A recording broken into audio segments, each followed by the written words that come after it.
Hey guys.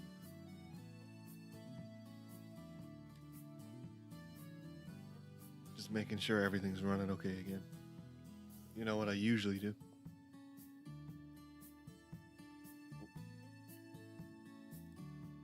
Let's see, how's the sound? Oh, yeah. Okay, I think that looks okay. Microphone. Yeah, microphone's picking me up okay. PC audio. Let's just see. Yeah, okay. All audio seems to be okay. Okay, so we're finally back playing this game again. I didn't mean to be away from it for so long, just, you know, busy and all that. Because, you know, I work as a barista and it's been very busy there the last while because right as, you know, we're coming out of the pandemic and all that, a few people have taken holidays. So, you know, it means that we need more people to cover certain shifts and all that. And I'm in like 5 days a week now as opposed to only being in like 3 or 4. So, you know. I ended up being in. I have a drink of here with me, Oasis, but I ended up being in for 8 days in a row at one point. So, yeah, that was pretty tiring. But you know, I don't mind it. Good pay, you know. And then I was in on. Wait, I'm after getting an email saying, yeah. See, I get emails every time I go live on YouTube. I get an email saying, you know, that my channel is now live, which, by the way, that freaked me out one of the days, right? I was in work and I got a random email from YouTube saying that my channel was now live while I was in work, and I was like, wait, what the hell's going on? You know, obviously it can't be live if I'm not there, because I run it. So I was thinking, oh my god, did someone just hack into my channel and started live streaming? But it turns out that that email was from back when I started going live playing the Nightmare Before Christmas game. So YouTube just decided to delay itself and only send it there while I was in the middle of work. So, yeah, mini heart attack, but jeez, you know, I think that would just be like the creepiest thing in the world.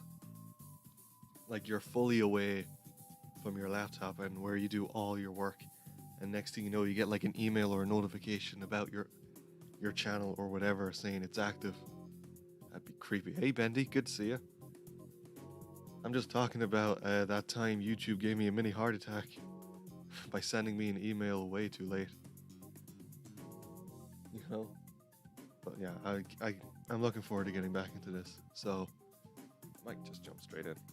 Now, I've checked all this other stuff out, but does it just go in as soon as I hit A? Oh, it does, okay. So there's no confirmation button or anything. It just goes straight in. Oh, there's the warning again, guys. Okay, guys, I just need to know again, is the sound okay, Bendy? Because I'm talking here over the music while it's playing. Can you guys hear me? I should do that thing. Anyone seen that movie Horton Hears a Who, where the guy says he can't hear him, so he yells into the flower, "How about this?"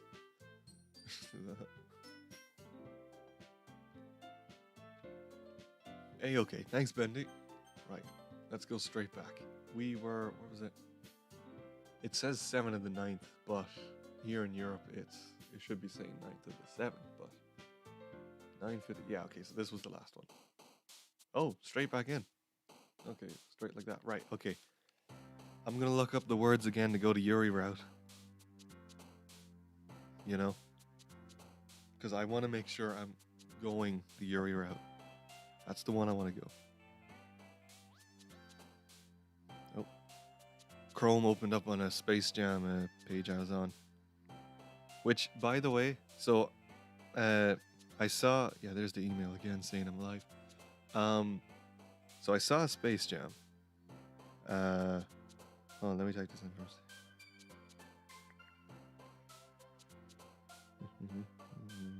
Love. Yuri poem words, there we go. I'm just gonna guess that anxiety is one of them.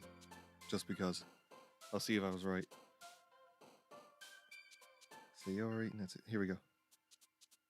Yeah, I was right. Okay, let's see. So yeah, I saw Space Jam, and honestly, I don't get why the reviews are so bad. Like, yeah, it's definitely not, a perfect film or even like a great film, but it's still very enjoyable to watch. Is defeat one? Nope, defeat isn't one. Is nightgown? That is one, isn't it? Element, nope.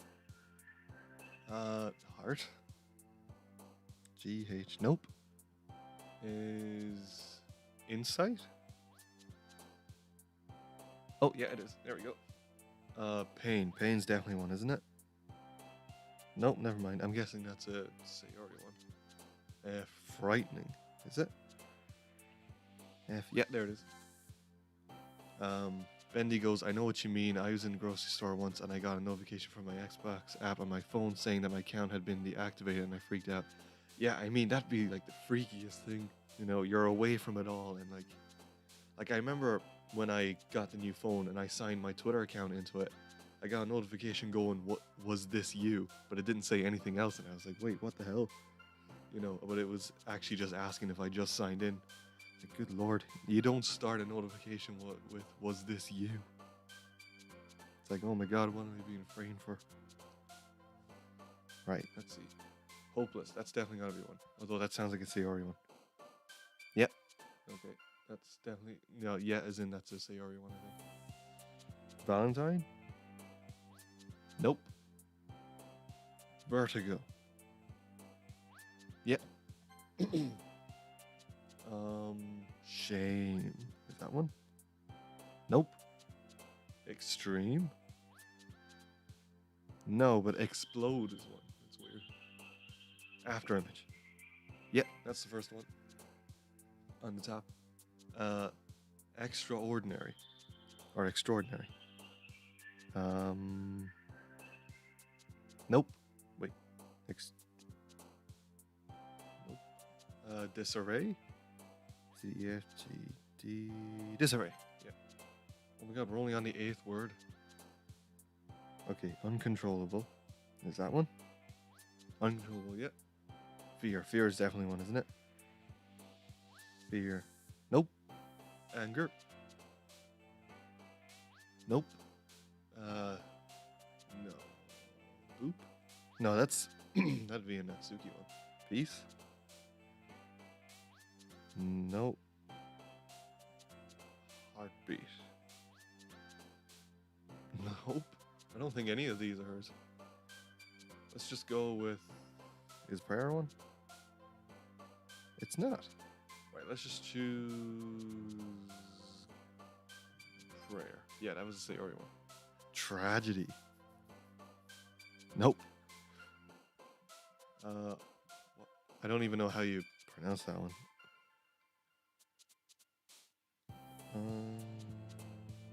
Nope, that's not one. What about infinite? Yeah, there we go. Oh, that's one. Because I saw that. Wait, no hope, empty flame, imagination, whisper.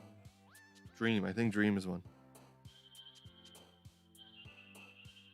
Yep. I think I made a joke in the last live stream, like watching dream or something like that. So I won't do it again. I think secretive. See, yeah. Dark. I'm getting a lot of deja vu or something of me doing, going over these exact words, going, oh, this is definitely a Yuri one, and it ended up not being one. Wait, Bendy says, and when I got home, my mom was letting the next door neighbor kid play Doki Doki Electric Club, and I screamed, don't play that, you will never sleep again. Yeah, I mean, you were right. Like, I'm not gonna lie, when I first saw this game back in... I waited until after Markiplier finished playing it, so 2018, after he had already played through it fully, I actually did lose a bit of sleep. Game was fucking nuts. It is nuts. That's it. Atone. Atone. Is Atone one? Yep. I think Cheeks ended up being one, wasn't it? Because I do remember there was some that was like, wait, that's really one of them? Vibrant. Yeah. Grief. Gotta be. Nope. That's probably a Sayori one. Question? I said question in a questionable way. Didn't even mean to. Oh, Bendy said he was 6? Wait, the person playing the game was 6? Did your mom know what kind of game it was? Because if he was 6, then your mom most likely didn't know. This is not the kind of game you want to show to a 6-year-old. Explode, yeah. I wasn't even looking there. Incapable. Yep. Are we just describing 2020? It sounds like it. And one of the words that works for Yuri is unending. Yeah, 2020 did feel unending. So yeah, I think we just have to look for words that would describe 2020. Right, is forgive one. F. Nope. Is death? MCT. Nope. Vacation. Nope. Music? Nope. Is forgive? I think I already looked for that one. Yeah, nope. Let's just go with wrath. Oh, that ended up being one on you. Misfortune, that's definitely one. Damn it, it isn't. Disaster. Yeah, disaster. Okay. Bendy says, no, she said the game looked cute and I flat out unplugged the Xbox from the wall. Really? So she didn't know what kind of game it was. Flip. Got saved by the bell. It's a good thing you came in there, Bendy. You know, we could have had something very bad in our hands. Oh, guys, we get to hear them talking. Oh, man. I'm the last one here again. Don't worry, I just... Kronk. I almost forgot I named him that. Don't worry, I just walked in too. Were you practicing piano again? Yeah. Ahaha. You must have a lot of determination. Starting this club and now picking up piano? Well, maybe not determination, but I guess passion. Remember that the club wouldn't be here if it wasn't for all of you. And I'm super happy that you're all willing to help out for the festival too. Ah! I can't wait for the festival. It's gonna be great. Weren't you complaining about it just yesterday, Natsuki? Well, yeah. I'm not talking about our part of the festival, but it's a whole day of school where we get to play and eat all kinds of delicious food. That's kind of like the last day in primary school or something where you don't really do any work. You can come in and like here, what we would have is like on the last day of primary school, you can come in freeware and you can like bring in your DS or whatever back then. Nowadays, you know, kids will be bringing in phones probably, but back then it was like Nintendo DSs or 3DSs or PSPs and PS Vitas, stuff like that, you know. It was fun. You sound a bit like Sayori all of a sudden.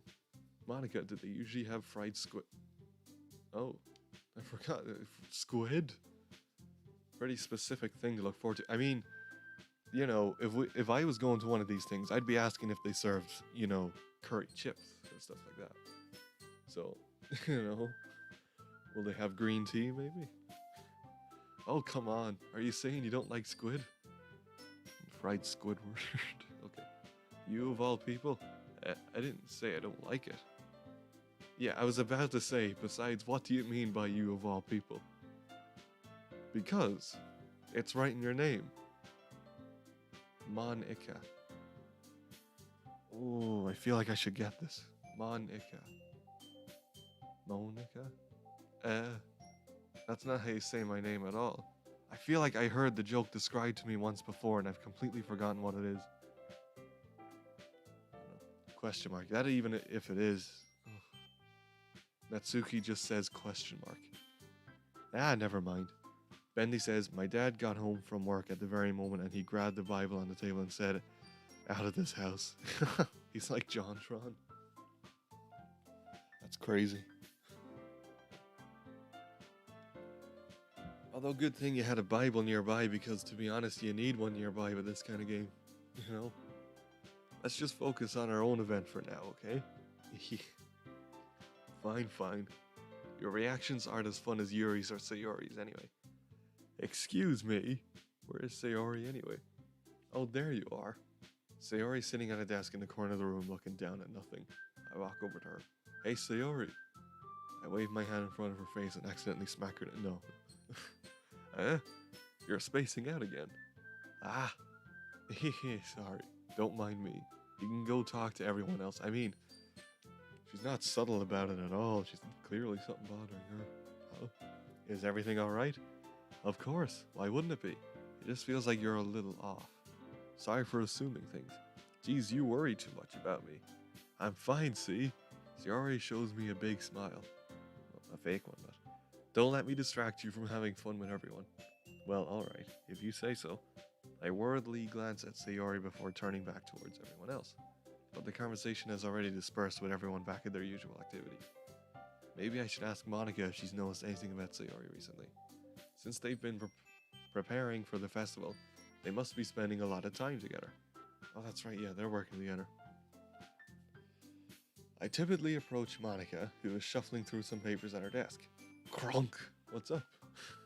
Hey, this might sound a little strange, but have you noticed anything up with Sayori recently? Anything up with her? In what way do you mean? Maybe I'm reading into it a little too...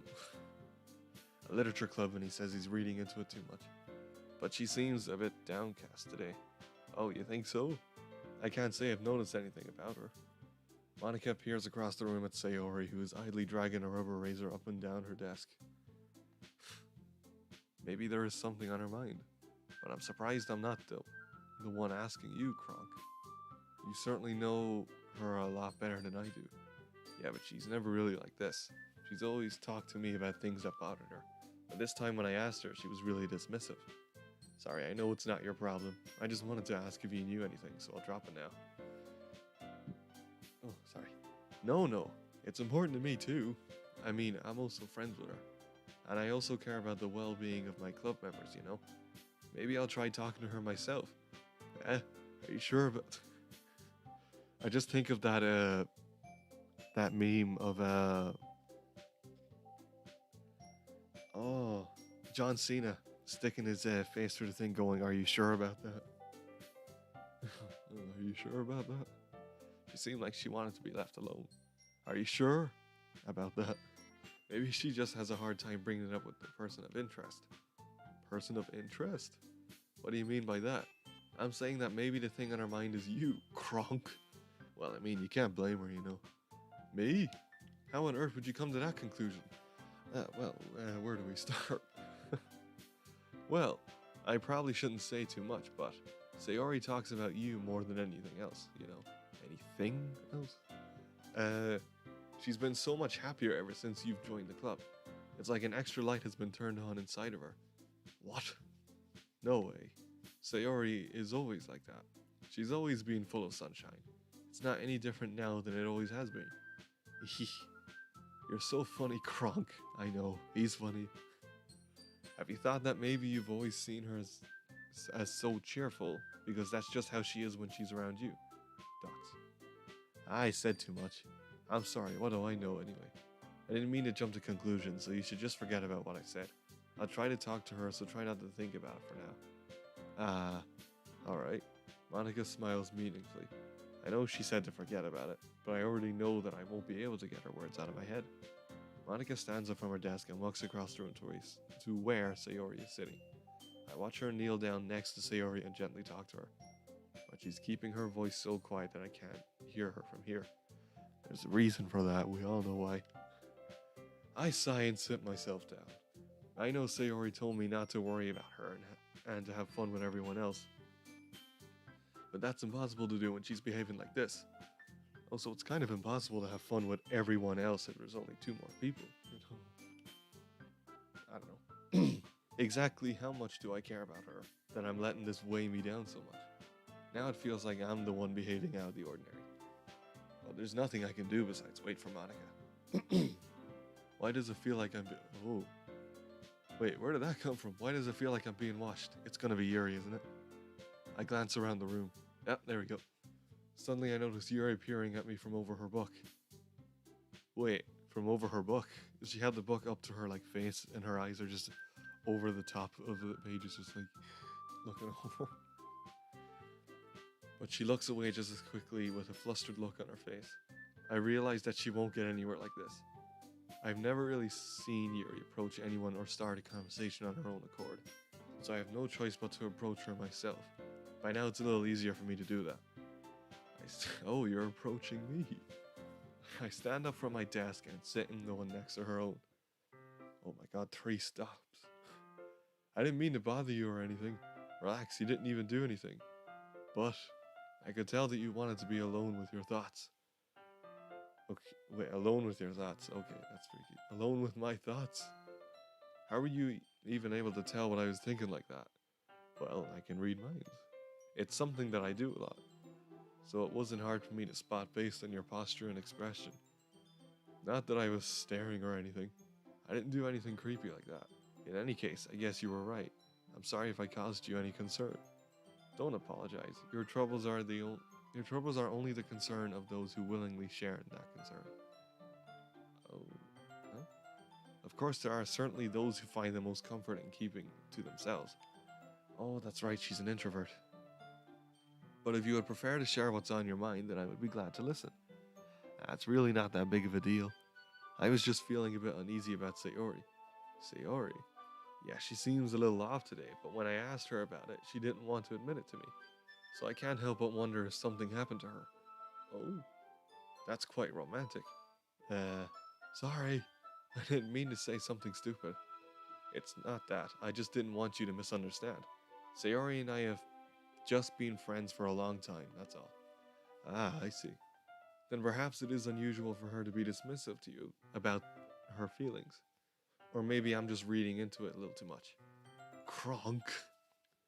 The world is full of meaning, after hidden deep... Wait, the world is full of meaning, often hidden deep beneath plain sight.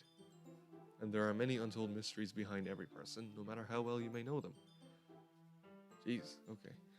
Ah, so you think that there might be something behind it after all? Did you eat some? I think that Sayori is a very complex person. Her mannerisms on the outside don't always match what may be going on inside her head. And she may not always know what she wants. Bendy goes, Kronk! Yeah. This is Kronk's story. This isn't Doki Doki. We're playing the Emperor's New Groove, but it's made to look like Doki Doki. I notice her strange behavior today too, and I also feel some concern for her. But in your case, it looked like she was fully occupying your thoughts, wasn't she? Well, I guess you could say she pulled the lever. I don't know. Oh, that was fucking terrible. Sorry. I guess that was the case. Sayori, she really means a lot to you, doesn't she? Ah, I guess. But you don't need to put it that way. We're just good friends, that's all. Oh, Yuri's trying to get to the bottom of it. Yuri suddenly looks deeply into my eyes. Her expression is gentle and curious, as if she was searching for something. Embarrassed, I avert my gaze. Sometimes, a person's mysteries are untold even to themselves. Wait. And you, as someone honest and caring, may uncover feelings you weren't aware were in you. That is, I think that she would be a very fortunate person to have you feel that way about her. Yuri, you're giving me too much credit. I'm a pretty simple... Kronk. A pretty simple guy? You mean a pretty great guy? Well, pretty, great. There you go. So I think I'm pretty good at understanding my own feelings. I'm not nearly as sophisticated as you. Ah, that's not a compliment, is it? Bendy goes, wrong lever! And Jonathan, do I like peanuts? I mean, I do eat some sometimes. They're okay. Yeah, I like them. They're alright. Bendy goes, they're alright, but I prefer almonds. I hear a lot of people prefer almonds. That's not a compliment, is it? It is what it is. Anyway, oh, not almonds. What is it? Pistachios? That's what I mean, yeah. And speaking of almonds, in Costa, where I work as a barista, the almond milk is always on a go, you know? A combination though that I'm surprised I don't hear a lot of customers get is you see, we have different flavored milks, and almond is one of them. And then we have different flavored syrups. Like we can put a syrup into it. And one of the syrups is hazelnut. So I'm just surprised we don't get a lot of people asking for something made with almond milk and hazelnut syrup, you know. This seems weird. But a lot of people get coconut vanilla. Which, I mean, when I'm making the milk, like, you know, steaming it up and all that and pouring it in, it mixed with the vanilla syrup, it smells amazing. Bendy, not possible, you can't milk an almond. Ooh, I mean, you can, think about it. Anyway, as long as we're here, why don't we do some reading? Well, as long as you're okay with it. I mean, I'm doing a lot of reading here. Yeah, I should be taking my mind off this whole thing anyway. Oh. Okay, everyone. After some time passes, Monica calls out to them. Wait. Oh, wait. Was that the moment where one of those situations would have happened, like, with, me and Yuri sitting by the wall reading the book? But because I'm still going the Yuri route, it didn't repeat, or something like that. Okay. After some time passes, Monica calls out to the club room. Why don't we share our poems now? Before I know it, everything is back to normal. Everyone goes to retrieve their poems and I do the same. I make eye contact with Monica and she smiles at me. Wonder what she was talking about with Sayori. Okay, that's weird. You know, you just look at someone from across the room, they smile at you like, and then they look away. Okay, we're gonna show the poem to Sayori first. Because, you know, anyone who knows this game will know. Like, I think it's just best to choose Sayori first here. It's nice, I guess. Come on, I can already tell you don't like it. Well, you don't need to worry about what I think. After all, you wrote this for someone else, didn't you? Probably Yuri. Eh? I didn't write this for anyone specifically. Maybe. That's not really what I meant though. But it's okay. You're making new friends just like I was hoping. That makes me really happy. And you're happy too, right? In this club? Well, of course I am. Good. That's all that matters to me. Thank you, Kronk, for pulling the right lever. Sayori, is there something wrong? Huh? No, nothing. I'm just a little tired today. Alright. Just tell me if you need anything. I will. Don't worry about me, okay? You can go play with everyone else now. It's like on the playground. Go play. Go on. If you insist. Yay! I'm gonna go home a little bit early today. Sayori, tell Monica I wasn't feeling well, okay? I'll see you tomorrow. Before I can say anything else, Sayori cheerfully walks out of the classroom humming to herself. That girl's gotta find her new groove. I'm sorry. I don't care what people say about Kronk's new groove. That's a good movie. Nah, I know it's not great. I just love it because it's ridiculous. Let's go with Natsuki next because I think if I remember, because I kept choosing the Yuri route, I don't think Natsuki will even let me show her the poem. I don't think. Yeah, no thanks. Yeah, look there. Yeah, no thanks. You didn't even... Next. Bitch. Could you imagine if she was like this and then we ended up choosing Natsuki? You know, for the weekend thing? Okay. Watch. Nice. Who should I show my poem to next? Let's go with Monica. We'll leave the best for last. Hi, Kronk. Have you thought about what you want to submit to perform at the festival? Well, actually, I just thought of something while I'm here playing this game. I can't believe I didn't think of it. I used to actually be part of a group kind of like this. It wasn't called a literature group or anything, but it was called Speech and Drama. It was this little thing that would be on in my primary school afterwards, like after school. I think it was on Wednesdays. I just head into the main hall of the school and there'd be us waiting there for class to start. But it was kind of like this. We would read or write poems, and then there were game things to play.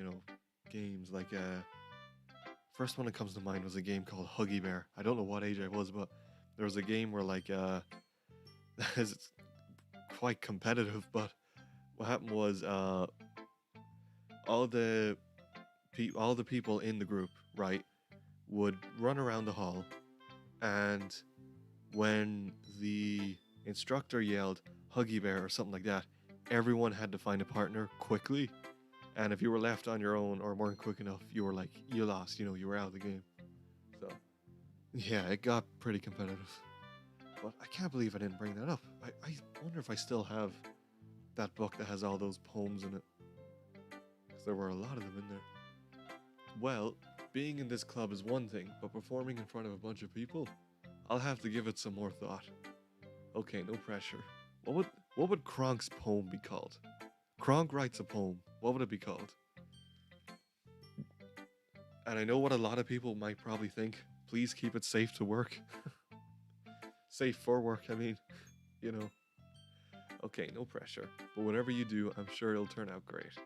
It would also make me happy to see. Anyway, let's take a look at today's poem. Sure. I let Monica take the poem I'm holding in my hands. Your style's gotten so refined, Kronk.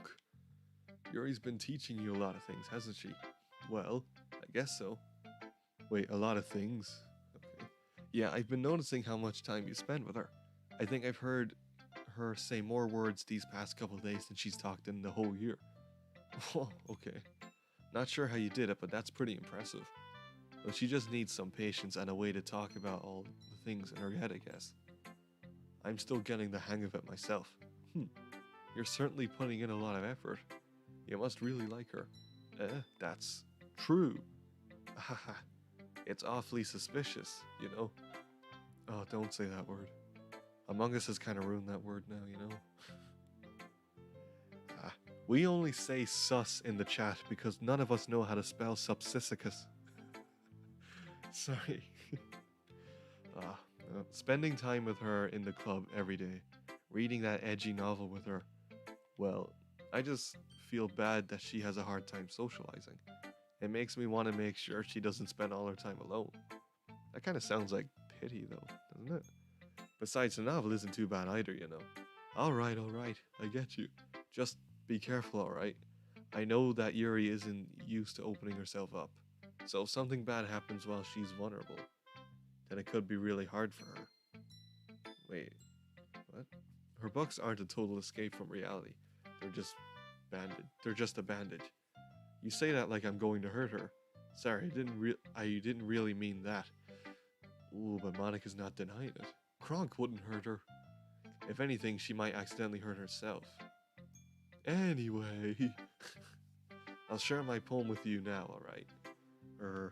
Alright. Right, how long is this one? Oh, this is kind of a long one. Okay, the lady who knows everything. An old tale tells of an old lady who wanders Earth.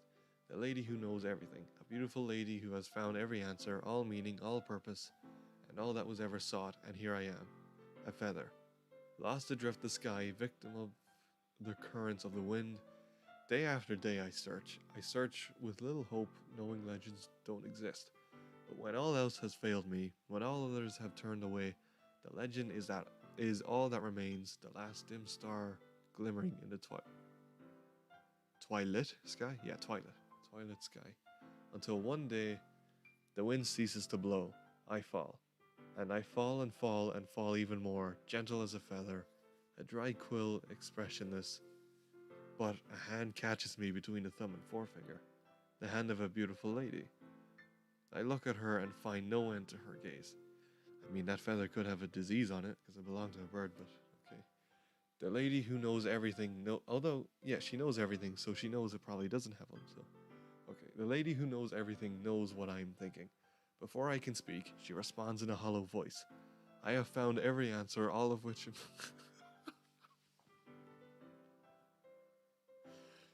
oh.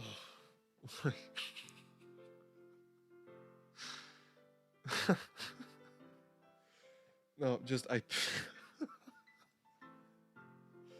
Just I pictured right. There's this park I used to go to a lot when I was younger, right? Hey Chris Scott. Hey Chris Scott. There's just a park I pictured, right?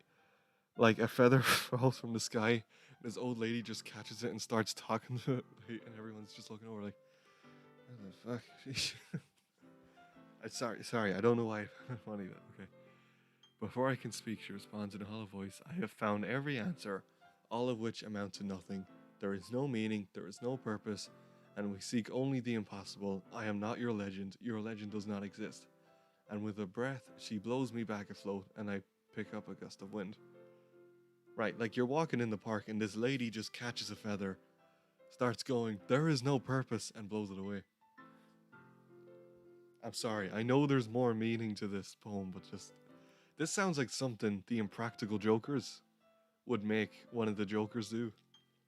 Like out in public, you know, you have to do what we tell you, and if you don't, you lose. I recently started rewatching that show. It's hilarious. It's as funny as I remember it. You know, but sadly, here in Ireland anyway, on Netflix, there's only like 2 seasons of it. So I hope they add the rest at some point. And I want to get DVDs of it, but I think they're only the American region, so I can't get any for here, you know. You know? Yeah, you know. I feel like learning and looking for answers are the sorts of things that give life meaning. Not to get too philosophical or anything. I don't mind that. But it was kind of on my mind, so that's what I wrote about. I see. I never really put much thought into it. In a way, it's almost paradoxical. Because if we had all the answers, wouldn't the world start to lose its meaning? Wow. Okay. Sorry, that got really deep there. You know, there's one thing I noticed. It seems like everyone in the club prefers writing about things that are more sad than happy. Are you surprised? Chris Scott goes, the poem sounds interesting. Yeah, the poem was definitely interesting. It was just that I pictured it like me walking around in the park and then just a feather falling down, a lady catches it and goes, there is no meaning or whatever she said. Or no, there is no purpose, I think. And it just blows it away. And then starts walking. No, I don't know. No, it was a good poem though. I kind of like when poems don't have a specific point. Or I don't know if that's the right way of saying it. I like when poems are like that, basically. I think that's the only way I can say it. Haha, are you surprised? I mean, if everything was okay, we wouldn't really have anything to write about, would we? Humans aren't two-dimensional creatures. I mean, Kronk is 2D animated, so, you know. And so are these guys, for the moment anyway. I think you'd know that better than anyone. You mean one... Whoa. Wait a minute. Okay, this is kind of a spoiler for those who don't know the ending and all that. So, you know, just be aware I'm about to say something that might be a little spoily. Wait, so Monica goes, and I don't know if anyone else has picked this up.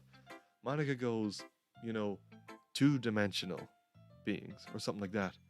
And she says that me, the player, the person playing this game of 2D characters, should know this of all people. Was that another subtle fourth wall break? Man, I mean, I don't know, I might be reading into it too much, but... And then like Kronk goes, our character goes, you mean 1-dimensional? Ah, yeah, that. Oh, she said 2-dimensional for a reason. She knows that they're all 2D, you know? So, I don't know. I just found that interesting. Anyway, here's Monica's writing tip of the day. Oh, is this the other fourth wall break? Oh, never mind. Are you ever too shy to share your... Oh, wait, no, the other fourth wall break happened in the other episode, didn't it? Are you ever too shy to share your writing because you're afraid it's not that good? It can be really disheartening to get a lukewarm response to something you put so much into. But if you find other people who enjoy writing, then sharing becomes a lot easier. Because instead of just telling you that your writing is good, or okay, or bad, they'll want to refocus more on everything that went into it, and the things you can work on. It's much more encouraging that way, and it will make you want to continue improving. It's almost like having your own little literature club, don't you think? Roll credits.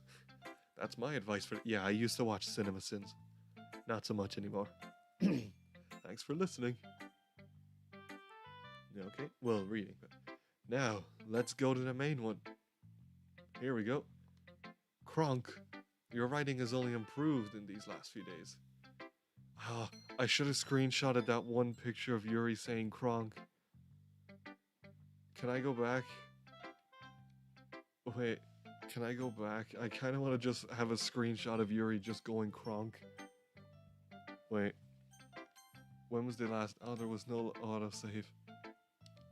Oh, I'll just screenshot it after. Like, from the live stream. I just want a picture of Yuri going Kronk. Okay, every poem you've shown me has been nothing short of spectacular. I can really feel the emotions. I'm a little envious, even. I don't think it ever came to me this naturally. Yuri, that's the wrong way to put it. This never did come naturally to me, but I've been able to improve so much thanks to you. You're really the example I was chasing after. Chasing? Is that so? Yeah, Yuri, you better start running. Every day, no, it was like every moment you spend not moving, I'm only getting closer. I think that's the phrase. Yuri gently smiles to herself. This feeling, I'm so glad I got the chance to share my writing. I never thought it would feel like this. I remember you mentioning that yesterday. I can't believe that you're so good at something and you've never even shared it with anyone. It's kind of a shame. Maybe, but it's not like I really had a choice. What do you mean? Well, Yuri smiles sadly. Kronk, during lunchtime I eat by myself. Did you know that? It's a great time to find a quiet spot and do some reading. In fact, I always have some books with me. You could say I really enjoy reading. Well, that's one way to put it anyway. Actually, in secondary school, which I think is just high school, me and one of my friends would always go to the library, and there were like books in there we'd always point out and just make fun of the pictures of. There was like a picture of a guy, and he was pulling this really weird face, and it wasn't like a funny book or anything, it was like one of those books, oh, historical facts, I don't know, something along those lines, but the guy was making like a weird face in it. Stuff like that, you know. And then we used to, I don't know if he's watching these or if he ever watches any of these, but I know he watches the channel, but I don't know if he's watched any of these. If he's listening now, he'll probably remember that something we used to do was we'd go to the library, right, during lunch, and we'd get a sheet of paper and we'd draw a bunch of random images of Luigi or something like that, or stuff to do with the channel that, you know, I make videos on and all that. So, I don't know. Oh, those were fun times. I want to do that again. I gotta do a live stream here with him sometime. Honestly. Maybe like Luigi's Mansion 3 or some other Mario game, you know. I want to play Mario Party. That would be fun. But books are so full of amazing and inspiring people. People you want to fall in love with. Or people you just know would make a really good friend. Cheerful people who always put a smile on your face. Or deep thinkers and problem solvers who discover the mysteries of life. Actually, while we're talking about, you know, how passionate she is about books and all that, has anyone here ever read a book series called Cherub? That was like the first proper book series I ever fully read from start to finish, and my God, I was rereading it again at some point during lockdown. I think, no, was it? Oh, I don't know. I think it was during lockdown, but I meant to keep reading it, but I stopped and I never got back to it. But it's God, it was a really, like, it was a roller coaster book series, you know. And then hey photo negative Mickey, how you doing? But I also read the Maze Runner books, and they were fun as well. But the Cherub ones, you know, God, I don't know. That was one hell of a story. I heard something about them adapting it into a movie or something. I don't know. But if you haven't read it, if anyone here is into reading or anything, and you haven't read the Cherub books, that's one I would recommend, because it was recommended to me, right? What made me end up reading it was recommended to me by my brother, my mom, and then the librarian at the school. So, you know, when all three of them recommended it, I was like, right, okay, I definitely gotta read it. So I started reading it, and it was great. Honestly, I don't read a lot, as as you might be able to tell, you know. But I would like to. God, I gotta get back to reading at some point. Yeah, not just reading these games, like reading, you know. Ah, maybe next time I sign up for some, I'll actually read through the entire terms of service and all that, terms and conditions and that. Nah, no. I'm surrounded by friends every day, you know, and those friends don't laugh at me. They don't tease me for spacing out all the time. They don't make fun of my body type, and they don't hate me for acting like a know-it-all. People say that about you. I'm not a know-it-all, Kronk. It's the opposite. I don't I don't know anything. Uh, I don't know how to talk to people. I don't know how to make people see me as normal. Am I talking to my past self? That's what it feels like right here. I'm looking at Yuri and it's like, am I looking like at my secondary school self right now? I don't even know how to make myself happy. Oh, I think I am. I have all these feelings, and all I can do with them is read and write. But it wasn't until now that I started sharing it with you that I really understand what was missing all this time. Photo negative Mickey goes, "Can you do a Naughty Bear live too? Oh, like another Naughty Bear stream? Yeah, sure, if people want. I mean, you know, because I've gotten a lot of requests to replay the game, so sure, why not? Maybe. I don't know when, but uh, probably not the next live stream I do other than Doki, but definitely at some point, yeah. Oh, definitely, yeah. Because that was, I think, Naughty Bear and Smash were the two live streams where I had the absolute most fun.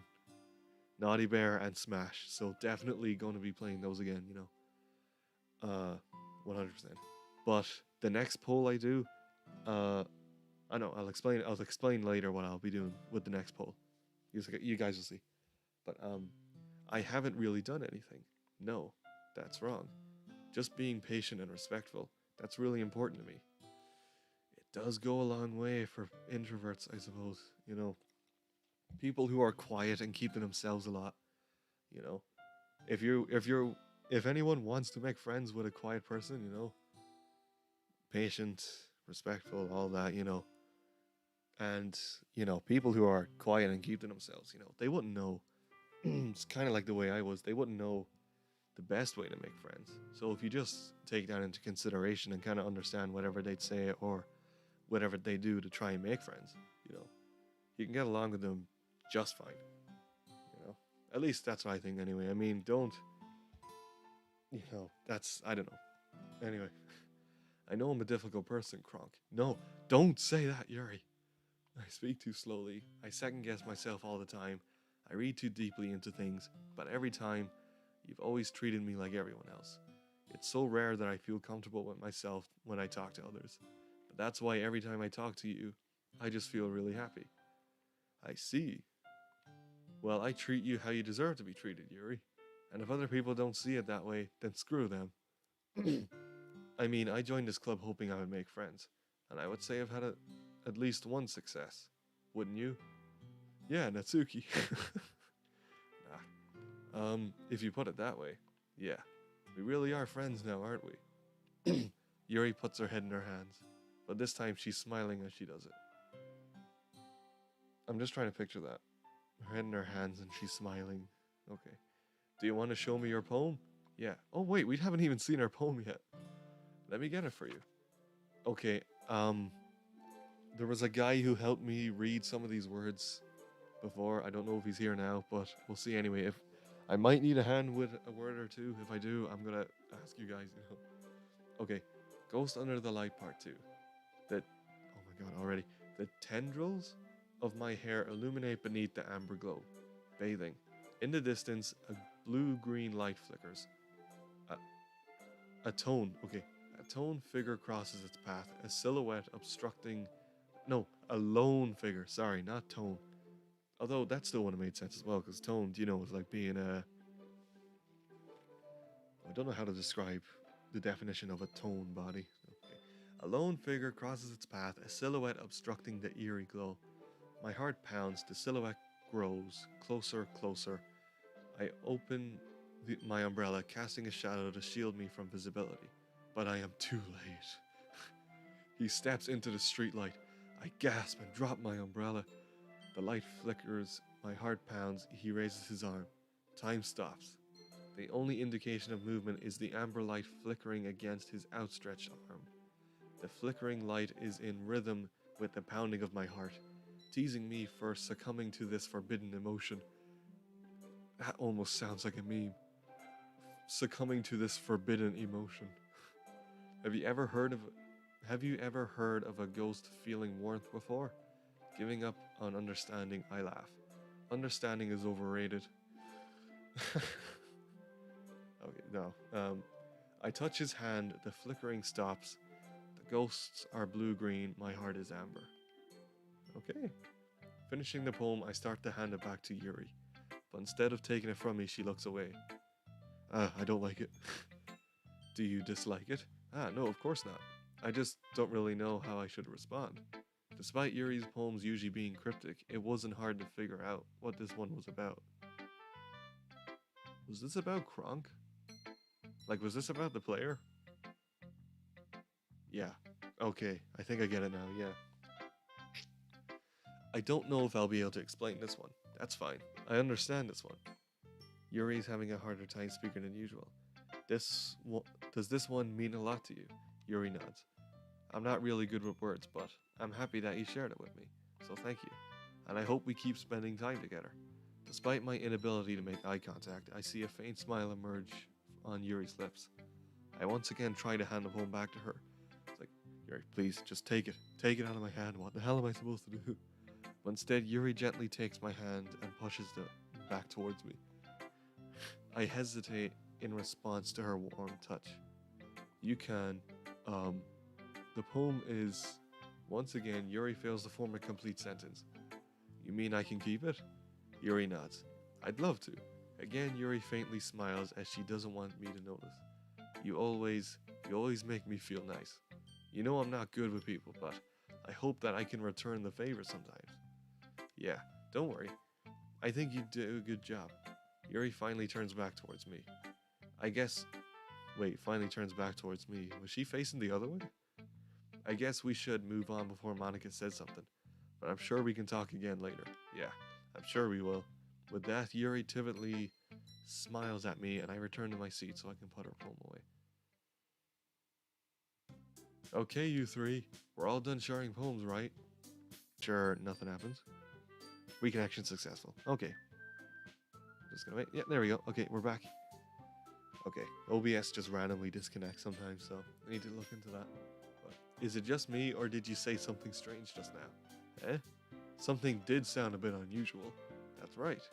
You deviated from your usual catchphrase when addressing the club. Catchphrase? I don't have a catchphrase. Jeez, why is the mood so weird today? Look, even Yuri isn't immune to it. You. Stagnating air is common foreshadowing that something terrible is about to happen. In your books, maybe. Wait. Oh, Kronk said that. Okay. Look, the only thing different is that Sayori isn't here. It seems you're right. Sayori always helps lighten the mood a little bit, doesn't she? It's almost like everyone's balance is thrown off a little when she's not around. Where the heck did she run off to anyway? I thought she went to pee. Natsuki, please show some decency. Oh, come on. I mean, what's wrong with that? She actually wasn't feeling too well and went home early. Is that so? I hope she's alright. Seriously? Of all times to not go home with her, you picked the time she's not feeling well? So much for you two being all lovey-dovey. Well, I mean, during the pandemic, if someone wasn't feeling well and walked home, you sure as hell weren't going to walk home with them. So much for you two being all lovey-dovey. No. First of all, stop misunderstanding my friendship with Sayori. And second, she's kind of been avoiding me today, so I didn't want to force it. Ooh. Shit, how? That curious expression coming from Yuri of all people? Wait. Did Kronk say that? Calm down, guys. I talked to her earlier and everything is fine. What did she say? Anyway, we need to figure out the rest of the No, Monica. I asked you a question. What did she say? Anyway, we need to figure out the rest of the festival preparations. So, let's decide what everyone will be doing this weekend. Well, I already know, so... I already know what I'm doing. Yeah, I just said that, Natsuki. That's right. Natsuki will be making cupcakes. But we might need a lot of them, and different flavors. Can you handle that all by yourself, Natsuki? Challenge accepted. Shut up. Okay, yeah, challenge accepted. And as for myself, I'm going to be printing and assembling all the poetry pamphlets. Sayori will be helping me design them. And as for Yuri... oh, yeah, I forgot. Yuri, you can... that question mark. Guys, can you help me come up with something for Yuri? That's terrible. I'm useless. No, that's not it at all. You're the most talented person here, you know. Yeah, Monica, those weren't the right words. You should have said you're as talented as all of us. Or we're all equally talented. Now Natsuki's pouting too. Geez, even I can tell now. I guess I never gave Sayori enough credit, but I can tell things are even harder on you when she's not around. Ah, that may be the case. But if I can't also be a leader on my own, then I won't grow as a person. So, Yuri, you have beautiful handwriting, you know? It's hard to read sometimes, but yeah. So you should make some banners and decorations to help set the atmosphere. Atmosphere? About that, I love atmosphere. Yuri's expression suddenly changes as she stares at her desk in focus and starts nodding to herself.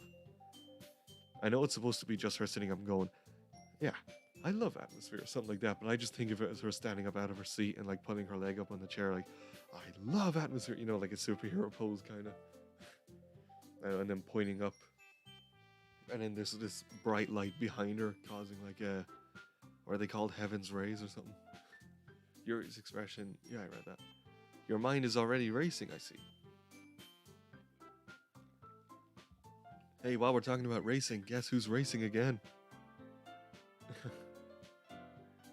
Yeah. That's great. You'll be a wonderful help. You'll be a wonderful help, Yuri. Oh, is it not you'll be wonderful help? Oh, okay, I don't know. I'm not gonna question the leader of the literature club. No. But anyway, that just leaves you, Kronk, the one who is truly useless. Okay, Kronk, don't ever call yourself that, okay? See, Monica says, ahaha, don't say that. In fact, both Natsuki and Yuri have some pretty heavy tasks to handle. It would probably go a long way to give one of them a hand. You could always help me out as well. I would be really appreciative of that. Is Monica suggesting I spend the whole weekend with one of my club members? How on earth are they going to respond to a suggestion like that? I suppose I wouldn't mind a bit of help. Well, even if you don't know how to bake, there's always some dirty work I could give to you.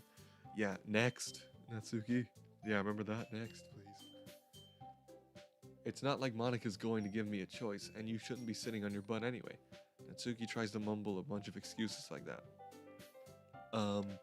If I recall, Natsuki, you mentioned that you would like to handle the baking on your own. Yeah, see? Kronk may not like to be around if you only make him out to be a nuisance. So therefore, he may be more suited to assisting with the decorations. Actually, in reality, in this kind of situation, I would choose the decorations because, I don't know, I like designing that kind of stuff. So, and then I did a lot of art in secondary school, so, and I think what grade did I get? It was either a B or an A, I don't know.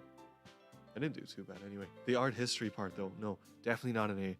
I think it was probably a B at max because when doing art in secondary school, we had to learn about art history as well, which in all honesty was the only part I really didn't like about it all, which was the same with everyone. I mean, it was a lot of fun to learn though. In all honesty, it was very interesting. And then learning about that thing, Newgrange. Oh, I can't remember the name. I obviously didn't learn it properly, but as you can tell. But learning about art history, it was interesting. But no, I'd rather just draw stuff. And actually, while we're talking about art, I can't believe I never mentioned this, but while we're talking about me doing art in a class, I'll definitely mention this again in maybe a Herbie related stream or something like that, but or Herbie related video somewhere. But for my final exam, my poster theme I chose was called Race Festival. Racing Festival, yeah, that was the theme. So I'm guessing you could all guess who I drew for that. Now, sadly, I don't have it. You see, we drew it, and then after all the correcting and the exam and all the results came out, we were allowed to go back to the school and pick it up. But that was back in 2017, and we're in 2021 now, so that's 18, 19, 20, 21. That was about, 18, 19, 20, 4 years ago. So, it would either be misplaced, destroyed, some, and with the whole data protection thing, I don't think it's even legal for them to hold on to anything that we've made because it's counted as our data or something like that, So, Bendigo's Lightning McQueen. Yeah, of all the cars I drew, definitely Lightning. Actually, Lightning was part of the prep drawings. The prep drawings were things we drew to kind of like ready ourselves for the final project, and Lightning McQueen was actually one of the prep drawings, along with RC from Toy Story. I think I have a photo somewhere of those drawings. I drew Lightning McQueen and RC from Toy Story. Did I draw anything else? Oh, I actually did draw a prep drawing of Herbie as well then, but I changed the license plate to say out of time. I think I drew a DeLorean as well. I think. Yeah, the Back to the Future DeLorean.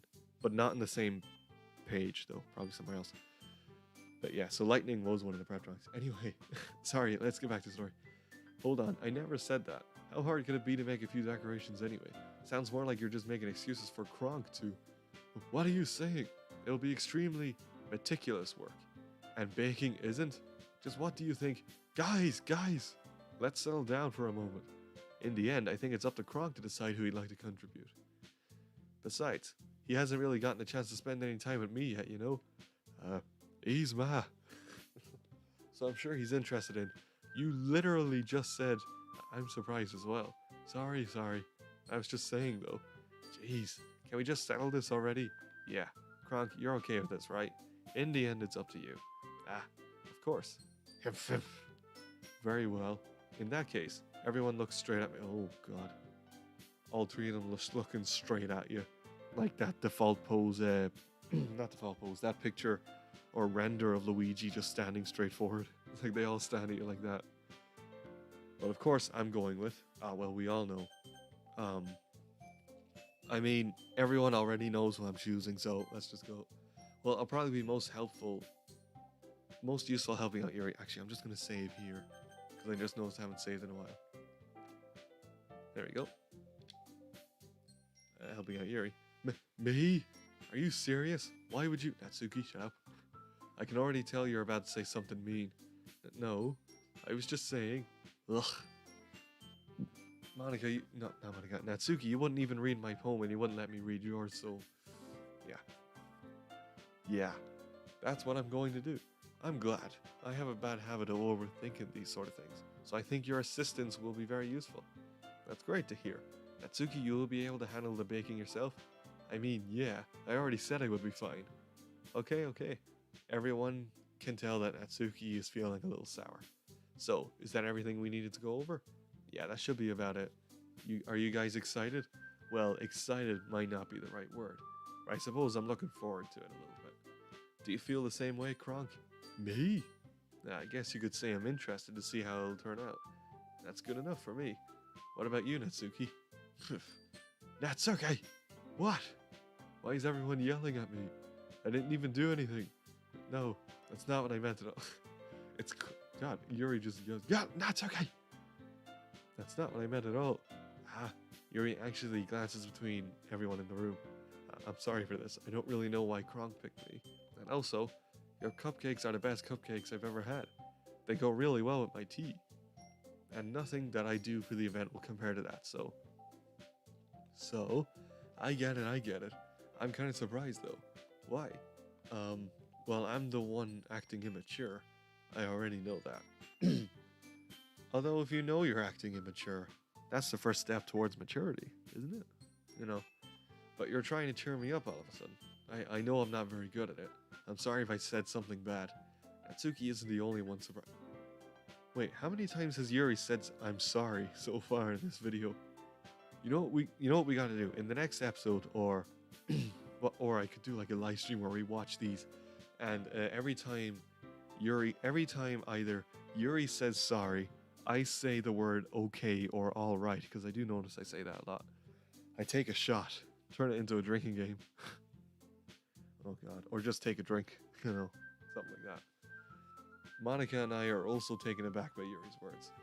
When she already has trouble with words, trying to cheer someone up must be far out of her comfort zone. But I begin to understand. Yuri was trying to sound like Sayori. Even if it didn't work perfectly, I can tell that she tried to say something Sayori would say at a time like this. Because Sayori always helps everyone smile and feel good about themselves. No, I kinda appreciate it. I'm sorry for making a big deal out of nothing, but I'm going to say this. Question mark? You better bet that my cupcakes are going to be the best part of the whole event.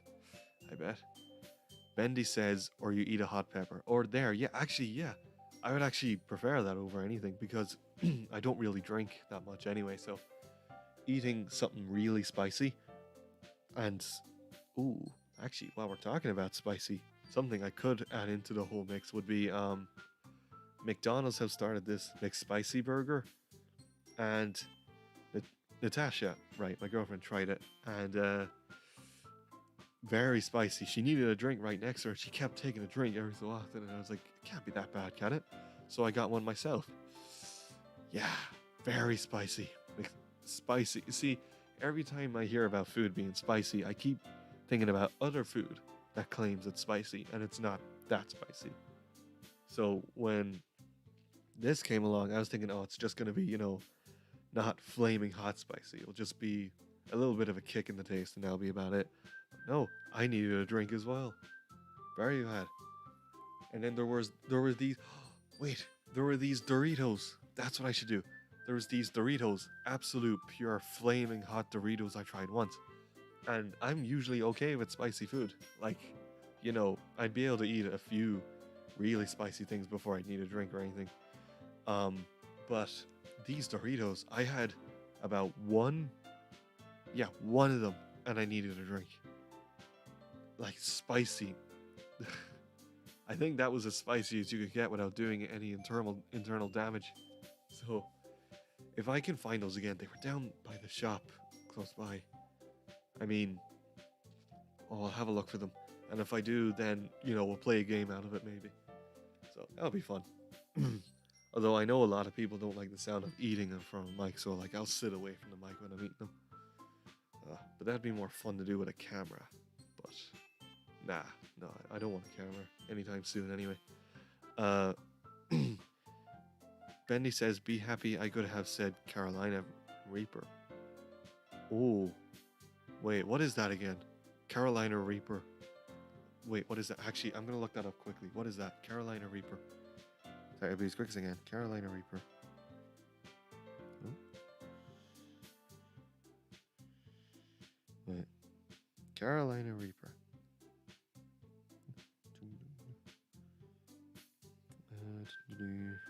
Come on, open a new tab. There we go.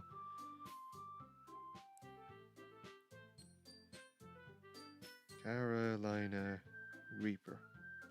Oh, wait. The hottest... Wait, no, I looked up. Bendy says, the hottest pepper on the planet. Is that safe to eat? Oh, wait, there's a scale? They measure spiciness? God, they have a measurement for everything at this stage. Okay. If that's safe for human consumption, just raw, then that would be funny to do. But I don't know. If it's safe, let me know, because it probably isn't. Okay, so cupcakes. Oh, she's gonna put the Carolina Reaper into the cupcakes. There you go. Ah, I believe you. Yeah, I hope to see everyone do their best. But with that, there's nothing more for today. So I guess it's time for us to head out. Alright, let's get out of here then. This is me and work. Right, let's get out of here. Everyone packs up their things. I start to follow Monica and Natsuki out the door as they chat between each other. Wait, Bendy says, it can bring grown men to tears. Oh, I really want to try one now. Or try it in food. Or something like that, you know. Because I love spicy food. I love spicy food, but every time my mouth gets too spiced up, I always regret it. But I always go back to do it again. So, you know. I turn around. Sorry, I realized that I don't have any way of contacting you this weekend. Just add her on Facebook. Oh, you're right. I can't believe that slipped my mind. I should give you my phone number. I think that would be the best way. Yes. Alright then. Yuri and I exchange phone numbers. Okay, then I'll be stopping by your house on Sunday.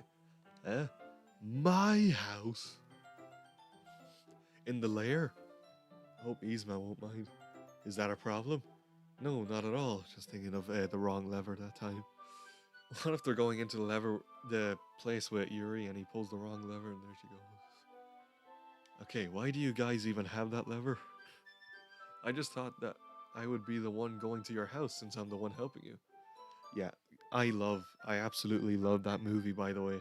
Both Emperor's New Groove and I love Kronk's New Groove because it's ridiculous, so, you know, I can make a whole lot of references to it. I suppose that makes sense. But if you don't mind, I think I would prefer going to your house. Alright. In that case, it won't be a problem. I decide not to press Yuri for a reason. It's not like it should matter much either way, so I'll just need to make sure my room is clean. I hope I managed to make myself useful in some way. I'm not nearly as creative as you are. Don't underestimate yourself, Kronk. I think that we'll be a very productive team, even if you only choose me because you felt bad or something. Wait, you don't actually think that, do you? Ah, that's terrible. I don't know. It's difficult to come up with any other reason you may have chosen me. This sounds familiar to me. See, I know someone who's kind of like this. You're forgetting the one reason with the most common sense. I chose to help you because that's what I want to do. But, Yuri thinks to herself in an extremely tense expression.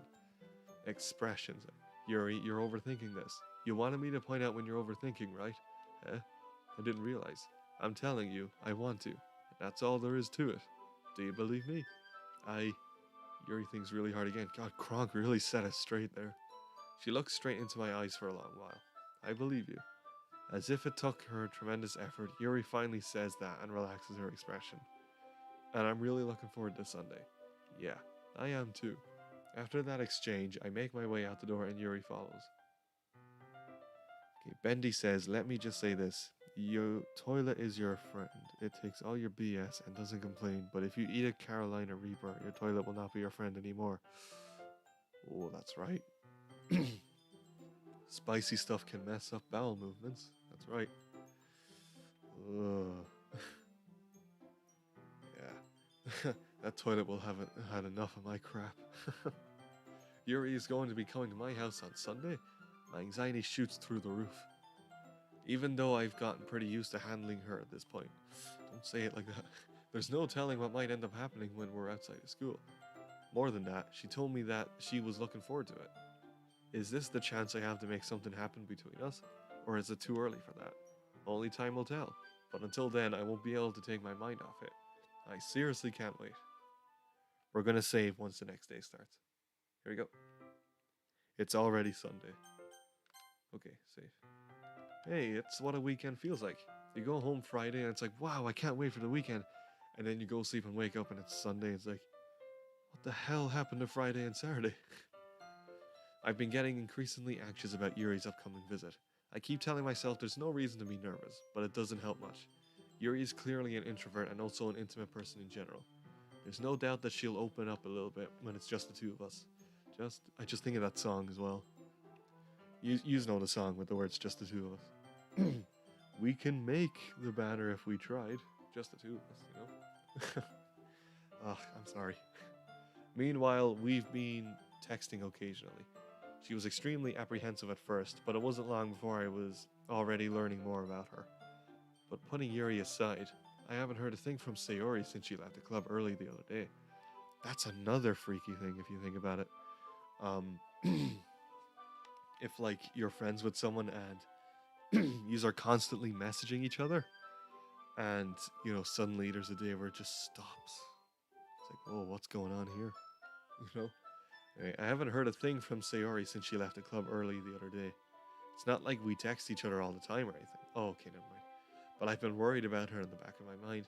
Between what Sayori said and what Monica said, is it really okay for me to put Sayori's feelings aside when she might need me?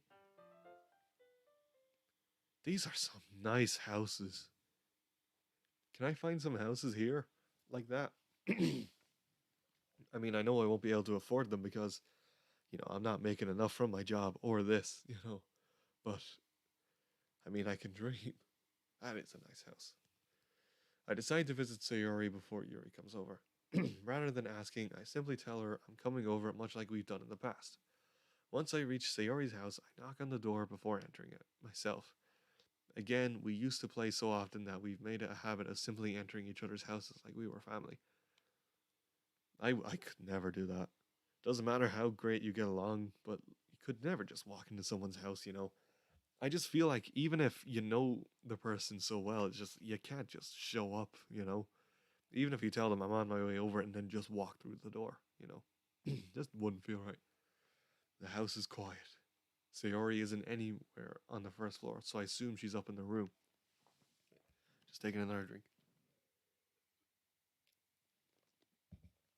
Ah, I love Oasis. Wait, is this the sugar one? No, it is the sugar one. Okay, the Oasis I usually drink has a. It's called Oasis Zero with no sugar. This one has sugar. Oh, didn't even realize. It's already strange of her not to run down and greet me. I head up to her bedroom where I finally find her. Sayori. She's got an Angry Bird on the window. I didn't even notice. I know it's not one, but it looks like one. Hi, Kronk. I sit down in her room. Sayori. Oh, and look, she's got a teddy of my 5th class teacher, the one that I hated. Yeah, I'm pointing at the cow. Sorry. Okay, Sayori forces a smile, but it's easy to. Sorry, that was a terrible joke. I take that back. Okay. Sayori forces a smile, but it's easy to tell that she's different. There's a minute of silence between us. You haven't come over like this in a long time, have you? Ah, I guess you're right. It has been a long time. Not much has really changed, has it? Sayori's room is as messy as it's always been. I also recognize the same stuffed animals and wall decorations that she's had for years now. Hehe. If you came over more often, it wouldn't be such a mess. Bendy goes, oh god, I hated this part. Oh, thank god it's not it. Yeah, Bendy, I'm not going to spoil anything because, just in case there's someone else in the chat. But I do plan to play to that part in the stream. Hopefully. I've been streaming for an hour and 18 minutes, it says, as I'm reading here. So I hopefully plan to get to that part. As long as the stream isn't too long by then. So I don't want to spoil anything for anyone who doesn't know what's happening or anything, but just, that yellow warning sign down there and all the warnings, just brace yourselves with this one, okay? I know I'm a small YouTuber, and anyone watching this would most likely already know what's happening, but just in case there's that small group of people, or that one person who'll eventually find these in like a few years or something and not know what's going on, like if these randomly, because I noticed YouTube seems to be recommending me videos that have like almost under 100 views and stuff like that, which is good. YouTube should be doing that a lot more. Like, yeah, recommend me videos that everyone's watching, but why not recommend a small YouTuber with very little views that's, getting their channel started? YouTube should do that a lot more, yeah. And I'm not just saying that because, I'm not like 1 million subscribers or anything, because like that doesn't bother me. I'm just saying that because there are some people who, sorry, I'm going off on a tangent again, but there are some YouTubers out there who, could have, or some people who start a YouTube who could have some great potential. But they just end up not feeling motivated because not a lot of people are tuning in. They put so much effort into their work and then, not a lot of people show up. And I'm not saying this from experience, because all the appreciation I'm getting for the work that I'm putting out and all that, every single bit of it is appreciated. Honestly.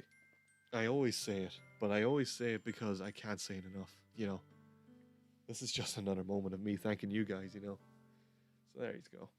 But if you came over more often, it wouldn't be such a mess. That's because I end up cleaning it for you. How come you suddenly wanted to come over today? Aren't you supposed to see Yuri today? Yeah, but... Wait, how did you know that? Sayori had already left by the time we decided the last meeting. Monica told me. It's only natural for her to keep me informed about the festival preparations, right? Ah, that's true. But what about you? Aren't you going to be helping Monica today? Of course. But I'm just helping her online. So it's like, COVID. COVID struck again. So, through a Zoom meeting.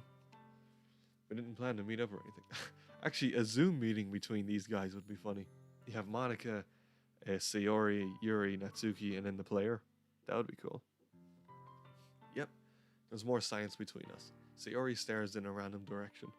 Everything about her behavior is really uncharacteristic. That looks like a very complicated word. I finally get to the point. Bendy says, I've done a couple of streams before in a game called Warframe a few years ago. Oh, nice. I want to see those. If you stream as well, you know.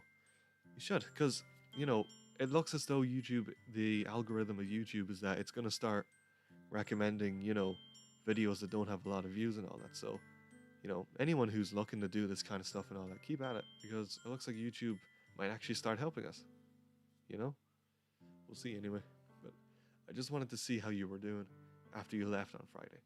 When something's wrong, you can't hide it from me. I know you too well. So? Sayori smiles, shaking her head. I heard apparently that's one of the worst things you could ever do to yourself, psychologically or something like that, or mentally, is force a fake smile. I didn't read into it, but just I heard that and that was enough, you know, for me to understand. But forcing a fake smile is apparently one of the most damaging things you can do to yourself. Mentally, I don't know if it's mentally, physically, psychologically, anything like that. I just heard it's very damaging. I stopped because the fire I told you about hit and my stream stuff was destroyed. Ah, no! Bendy says, damn. Ah. Well, hopefully you can get back to that again, you know? You should. The moment you can, you should. Good Kronk. Kronk, eh? Why can't it just be like it's always been? This is all my fault. Hey, sounds a lot like the way it was during the pandemic. I know, this just feels, this is just making me think of the pandemic a lot, where it's like, you know, why can't it just be like it's always been? Yeah, we shitted on 2017, 18, and 19. Then 2020 came along and went, yeah, those things you shat on, you're gonna want to pick them up. You know, if I didn't get so weak and accidentally express my feelings, if I didn't make that stupid mistake, then you wouldn't have been worried about me at all. You wouldn't have come here. You wouldn't have been thinking about me right now. But this is just my punishment, isn't it? I'm getting punished for being so selfish. I think that's why the world decided to have you come over today. It just wants to torture me. It just wants to torture me. Sayori! I grabbed Sayori by the shoulders. Come here! What on earth are you saying? Are you listening to yourself right now? I know something happened to you. Sorry, I need to keep clearing my throat for some reason. There's no other explanation for you to be like this, so tell me already. Sorry, I was just checking the battery on my controller, making sure it's still okay. Because I can't plug this controller in. I'm using the Spyro the Dragon controller. I think I mentioned that during the Smash stream as well. These don't get plugged in. You have to use batteries. So that's the only down part.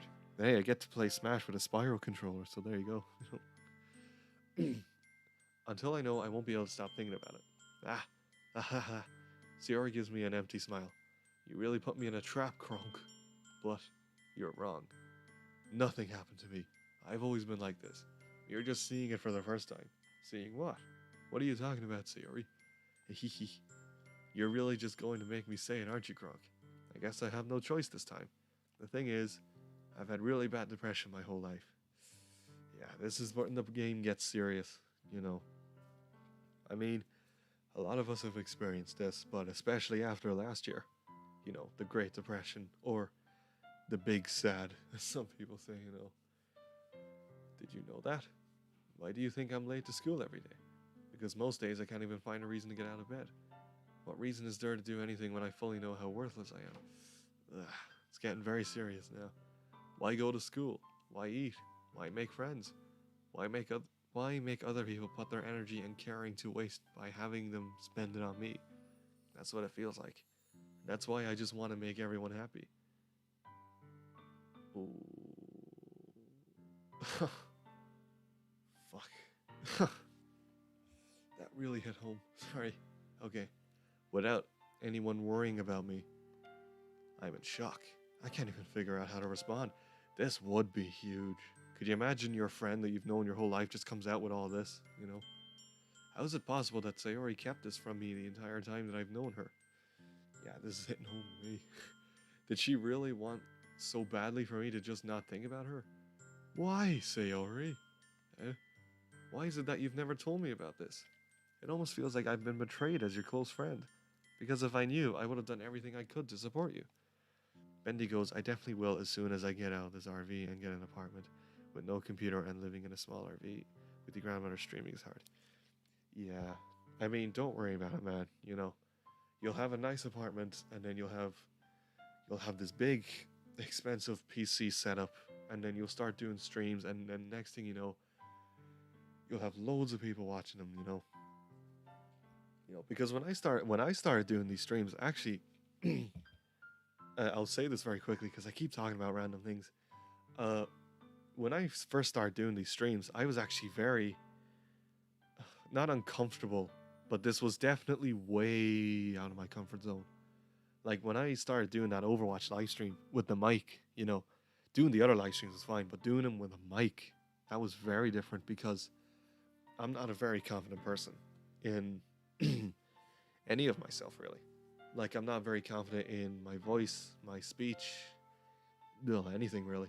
I don't want to go too much into it, but, so in all honesty, doing that Overwatch live stream, with a mic, that was very out of character for me. That, I don't know, something possessed me, that time. But, I don't know, I just said fuck it, and I just went ahead and did it. And definitely a good choice, because now I'm doing these regularly. And I feel like my confidence in terms of my voice has definitely improved a whole lot more, if you know what I mean. Like, I feel like I'm able to just sit, like, the first time I did it, I was very quiet looking at the mic, like, oh my god, I'm live. This is the first time my voice is going to be on my channel. What am I going to do? But now I sit down, I get a live stream started, and it's like, all right, here we go. Let's go. You know what I mean? So and Bendy goes, that would be awesome. Maybe we can even do stream collabs one day. Definitely. I would love to do that. I want to get like a PC dedicated to doing live streaming. And then after that point, definitely. 100%. I want to do collabs with people. Like I said earlier in the stream, there was that guy I want to get over here so I can do Mario games with him. Definitely. Because that'll be fun. So yeah, definitely collabs. That would be fun. Even if there's only so much that I could do, I would have tried a little bit harder to make every day a little better for you. That's why I'm your friend. All you had to do was tell me. You don't understand at all, Kronk. Why do you think I didn't tell you? Because if I told you that, then you would have to waste your effort caring about me instead of doing important things. I don't want to be cared about. It's bittersweet when people try to care about me. There's that word she said earlier in the game, I remember that. It feels nice sometimes, but it also feels like a bat being swung against my head. I actually kinda was like this before. Again, back in the secondary school stage days, I never really asked for help just because I didn't want. Also, I didn't want to bring attention to myself because the education system. Oh, that's something I should leave for a whole other live stream. But I have a grudge against the whole education system, and I'll never get it off. I'll never get it off my chest. That's it. No, I'll never get it out of my mind. That's it. I'll never let go of it. That's the right phrase. I couldn't think of it there. I said like 5 different things there. Clearly, I didn't listen in school. But yeah, primary school was fine. But secondary school, oof. Yeah. Oh, just... They really don't care about the quiet people. I'll tell you that. Most staff, 99% of teachers and schools, they don't give a damn if you're a quiet student.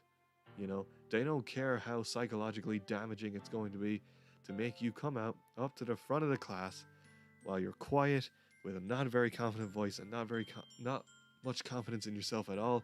They don't care. They'll make you go up and say whatever the damn hell you want.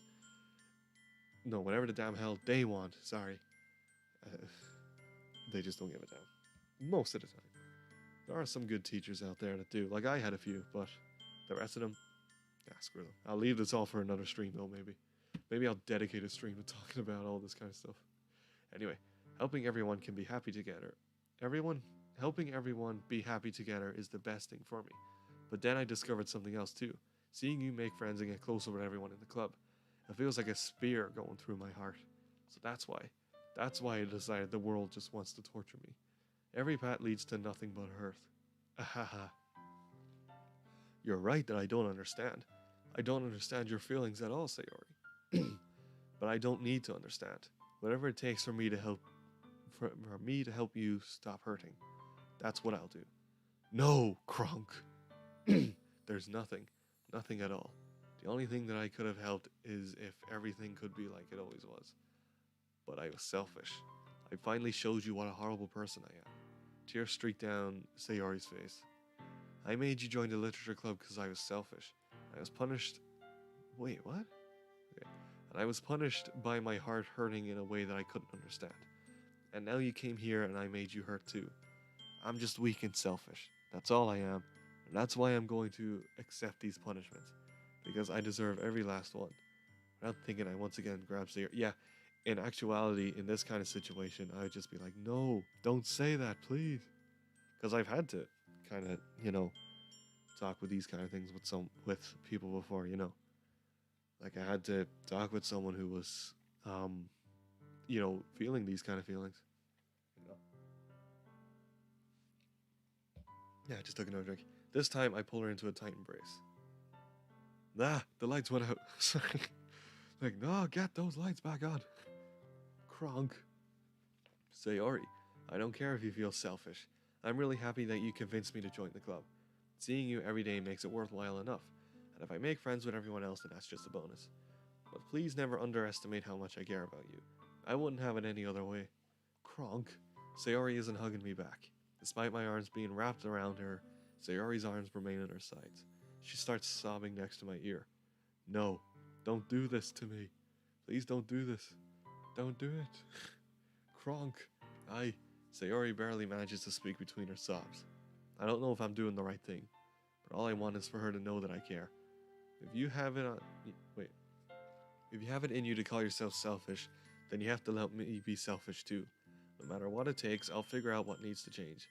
I'll make these feelings go away. And if there's anything that you need me to do, then you'd better tell me. I'll get mad if you don't. I don't know. Oh God, I can almost feel that the way she was going. I don't know. Oh, sorry, that sent a chill down my spine there. Her repeating, I don't know. Oh, okay. Gently, Sayori finally puts her arms around me in return. I don't know anything. Yeah, there it is again. Oof. It's all really scary. I don't understand any of my feelings, Kronk. The only time I'm not feeling nothing is when I'm feeling pain. But your hugs are so warm, and that's really scary too. Sayori lets me go. As she does so, I let her go as well. The festival is tomorrow. Yeah, it's going to be fun, right? Yeah. How would you like me to spend it all with you? It's what I want. I promise. I think that would be nice then. Yeah. Sayori wipes her eyes. If I could spend the whole day here, I would. Of all days, this has to be the one where I have other plans. Maybe I should cancel. No, don't. Please don't. If you did that, then I really wouldn't forgive you. But it's almost time for Yuri to meet me at my house. At the very least, do you want to come along and help out? It would be fun. To my surprise, Sayori shakes her head. I'm sorry. I don't know if that would be very good for me today. You understand, right? It's kind of hard for me to fully understand. But I'm trying my hardest. It's okay. Don't worry too much about it. I'll see you tomorrow, okay? Alright. I look forward to it. I say goodbye to Sayori and exit her house. On the way home, I find myself still feeling uneasy. But it's hard for me to keep thinking about it when Yuri is about to come over too. I think Sayori is right. I shouldn't be worrying too much, and we're definitely going to have a great time tomorrow. I should just focus on what's ahead of me. Oh, I just remembered. I actually someone made the Doki Doki hallway, the Doki Doki Literature Club school hallway and classrooms in Gary's mod.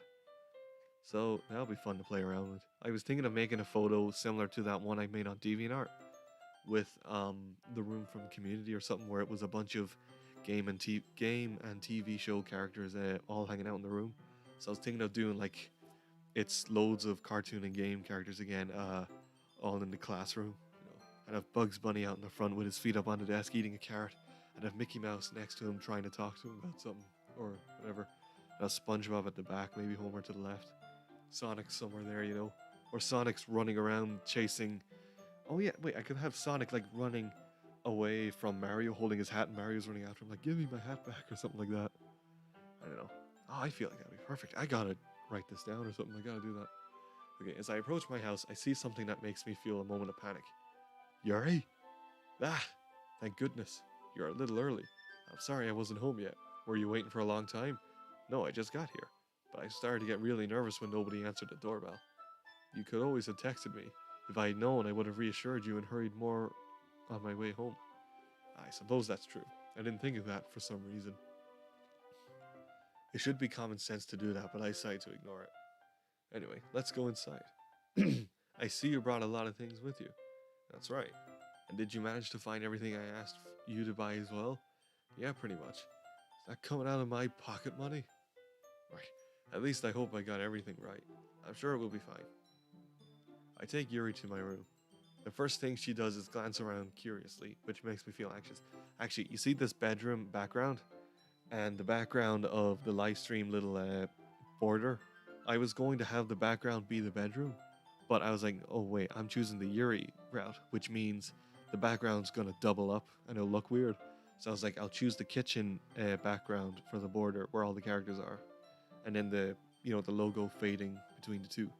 So that way of the kitchen, because I'm not choosing the Natsuki route. So yeah, the first thing she does is glance around the room. Actually, no, curiously, which makes me feel anxious. It's so clean. Bendy goes, I had a similar situation with my cousin when she found her boyfriend cheating. All I could do was try to keep her calm. After she calmed down, I broke her. Whoa, you broke her ex-boyfriend's nose. Nice. And if you ask me, that's still too good for him. Yeah, honestly, cheaters, they deserve the worst that comes to them, God, good for you for standing up for your cousin, though. That's good.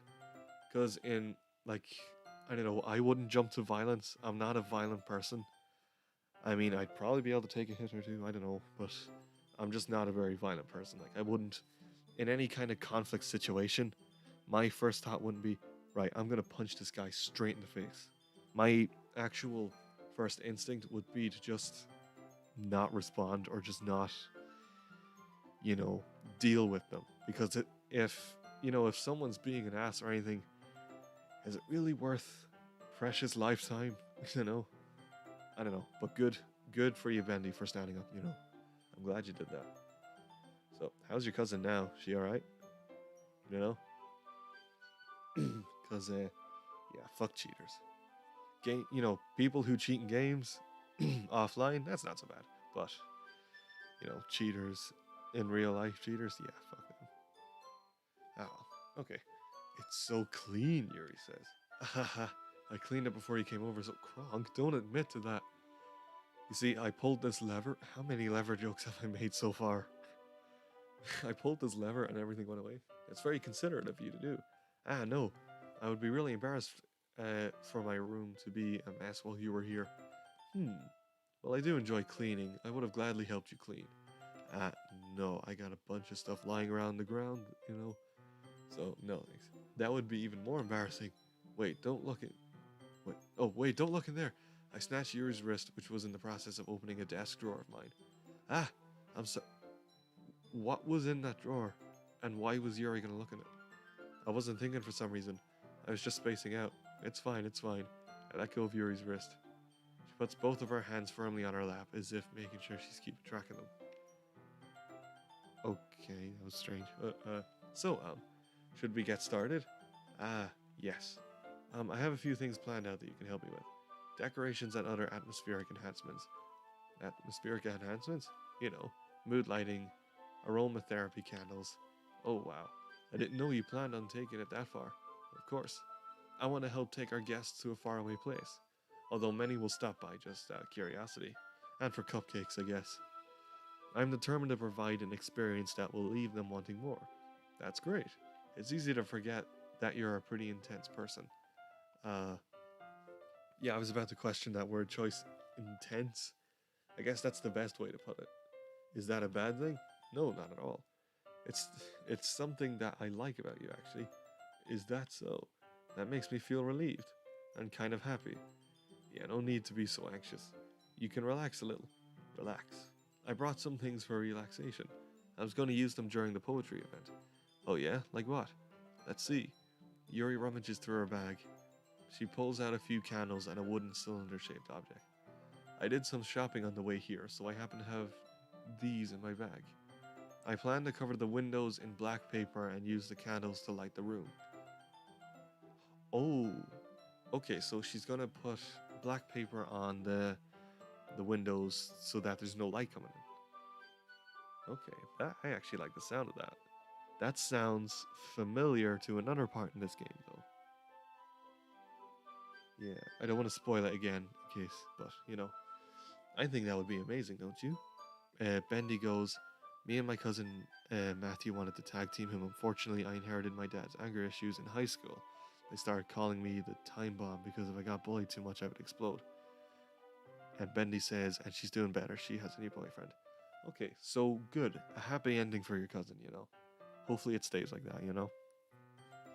And Bendy says about tag team. So I guess it's a temper kind of thing, maybe. Which you know, like having a very everyone has a bad temper. It's all just about you know how easily it's activated.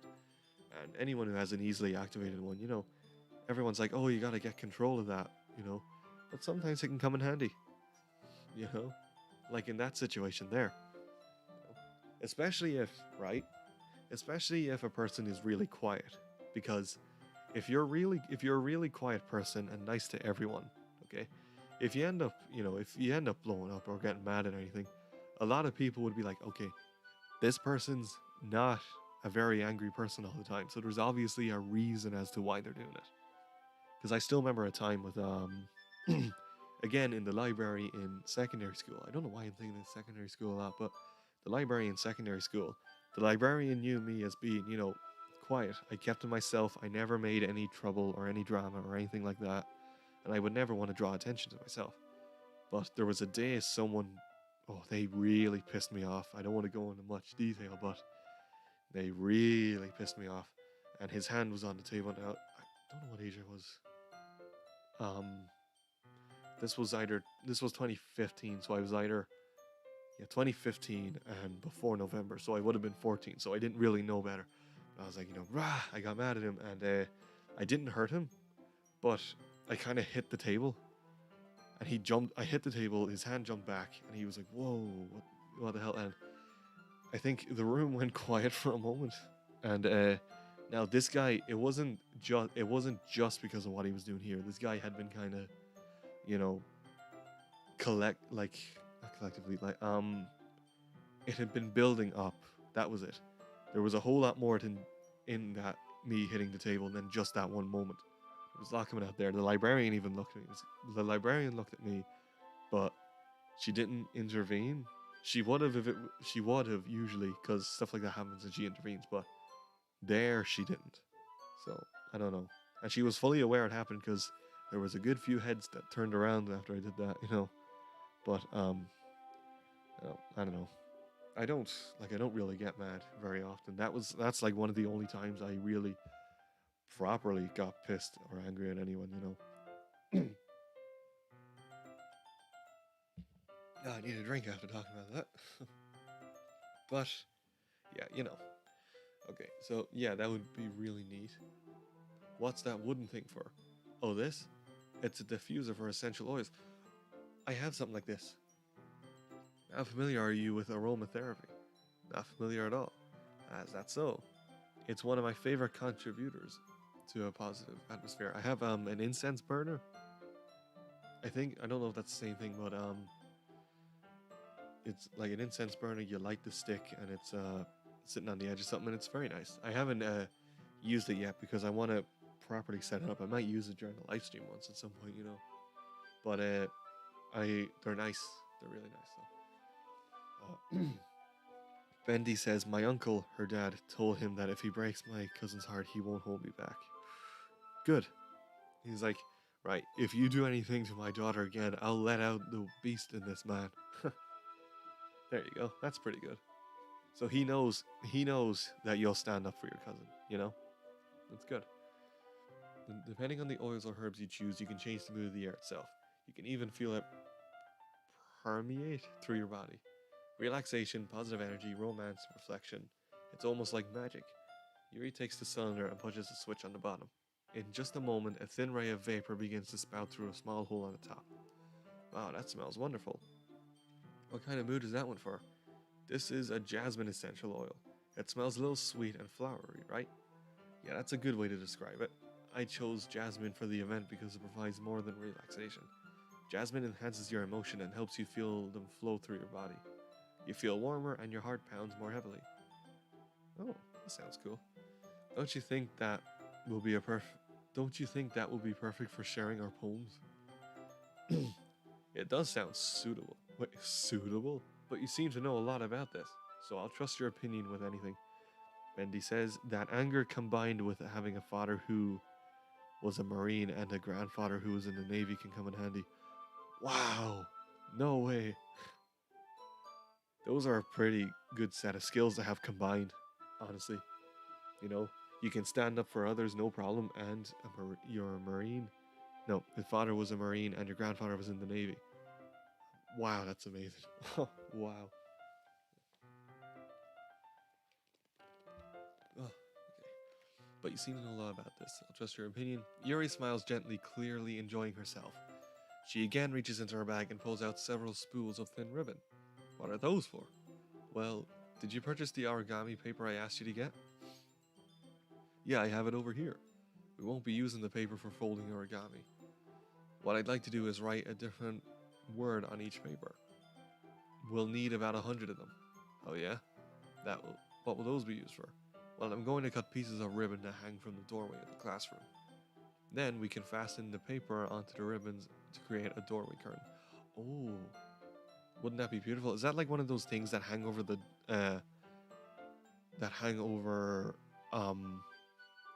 like a door frame? So that way you walk through it and it's through a bunch of what do they call it? Those like little ribbons or strings or something coming from the roof. I had one of those on my room door once, you know. It was nice. I liked it. Maybe I should look into getting another one. Because all the things fell off. It was a cheap one, you know, all the things fell off. But I loved it. It was cool. Maybe I should get another. And wait, they were red, white, and blue. There you go. Herbie stripes. I had Herbie stripes hanging in front of my door frame. There you go. Wouldn't that be beautiful? It also would catch the eye of those passing by the room. It may attract some to peek inside. That's really creative. I had no idea you'd be so good at this, Yuri. Is that so? Well, I suppose I do get a little intense, as you'd put it. Ooh-hoo-hoo. Yuri giggles with me after saying the ooh-hoo-hoo thing like that. Makes me think of, have you guys seen that TikTok? Now, I don't watch TikToks, but I've seen it on YouTube. Have you guys seen that one with that woman posing as an Amazon delivery going, ooh, here's your package and all that? And then there's a video next to it is that guy tied up in the closet. It's stuff like that that makes me want to join TikTok. You know? That's hilarious. Yuri giggles with red cheeks. Is it just me, or is she more relaxed when it's just the two of us again? Or maybe it's the excitement she feels from sharing something that she enjoys. Here's a marker, Kronk. Pull the marker, Kronk. Pop sound. Wrong marker. You can write any characters you want.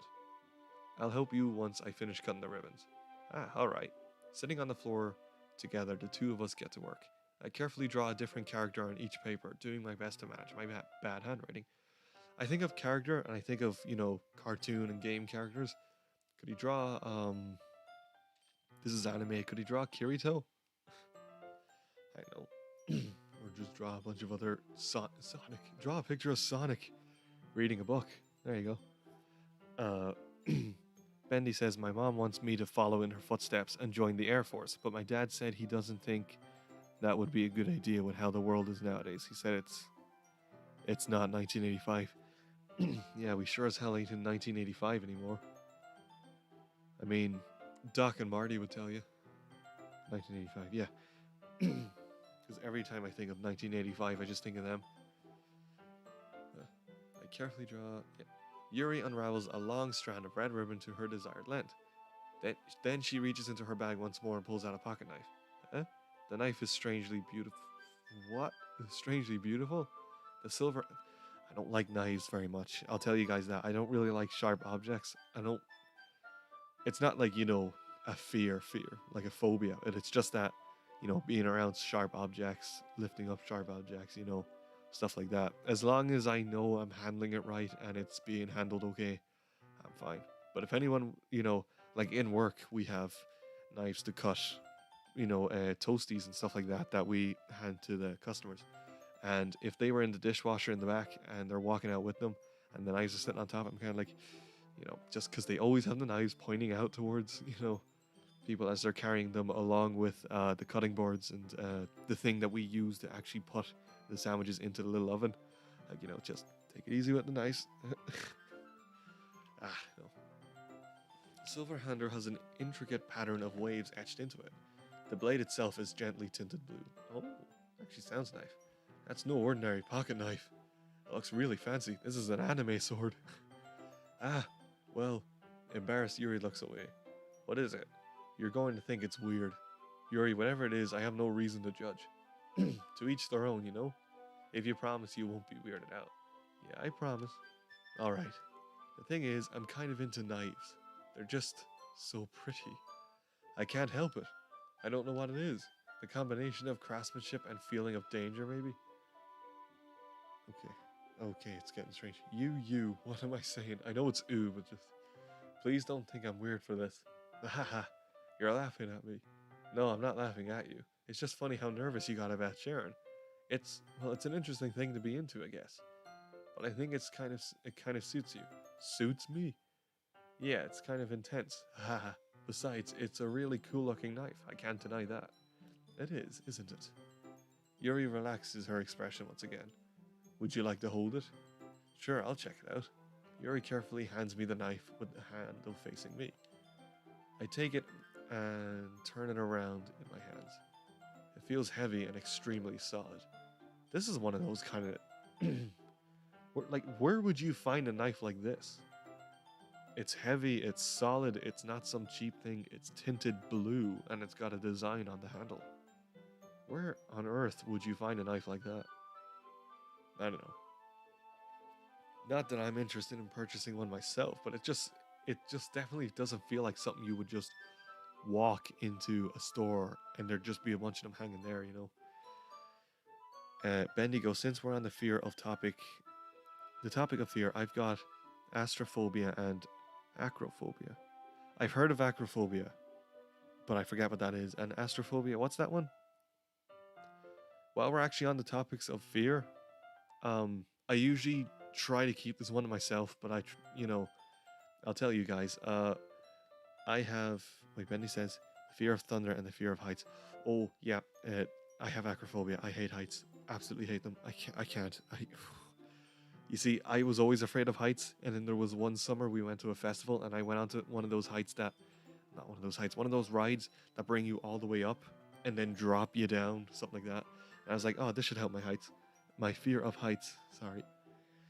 And nope, that didn't help me at all.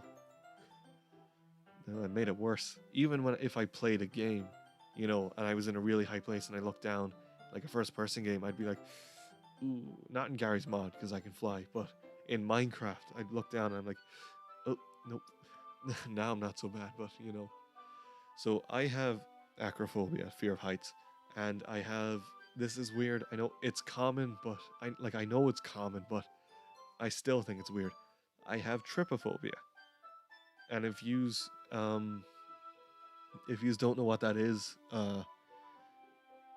it's the fear. It's it's to do with holes. You should look it up maybe.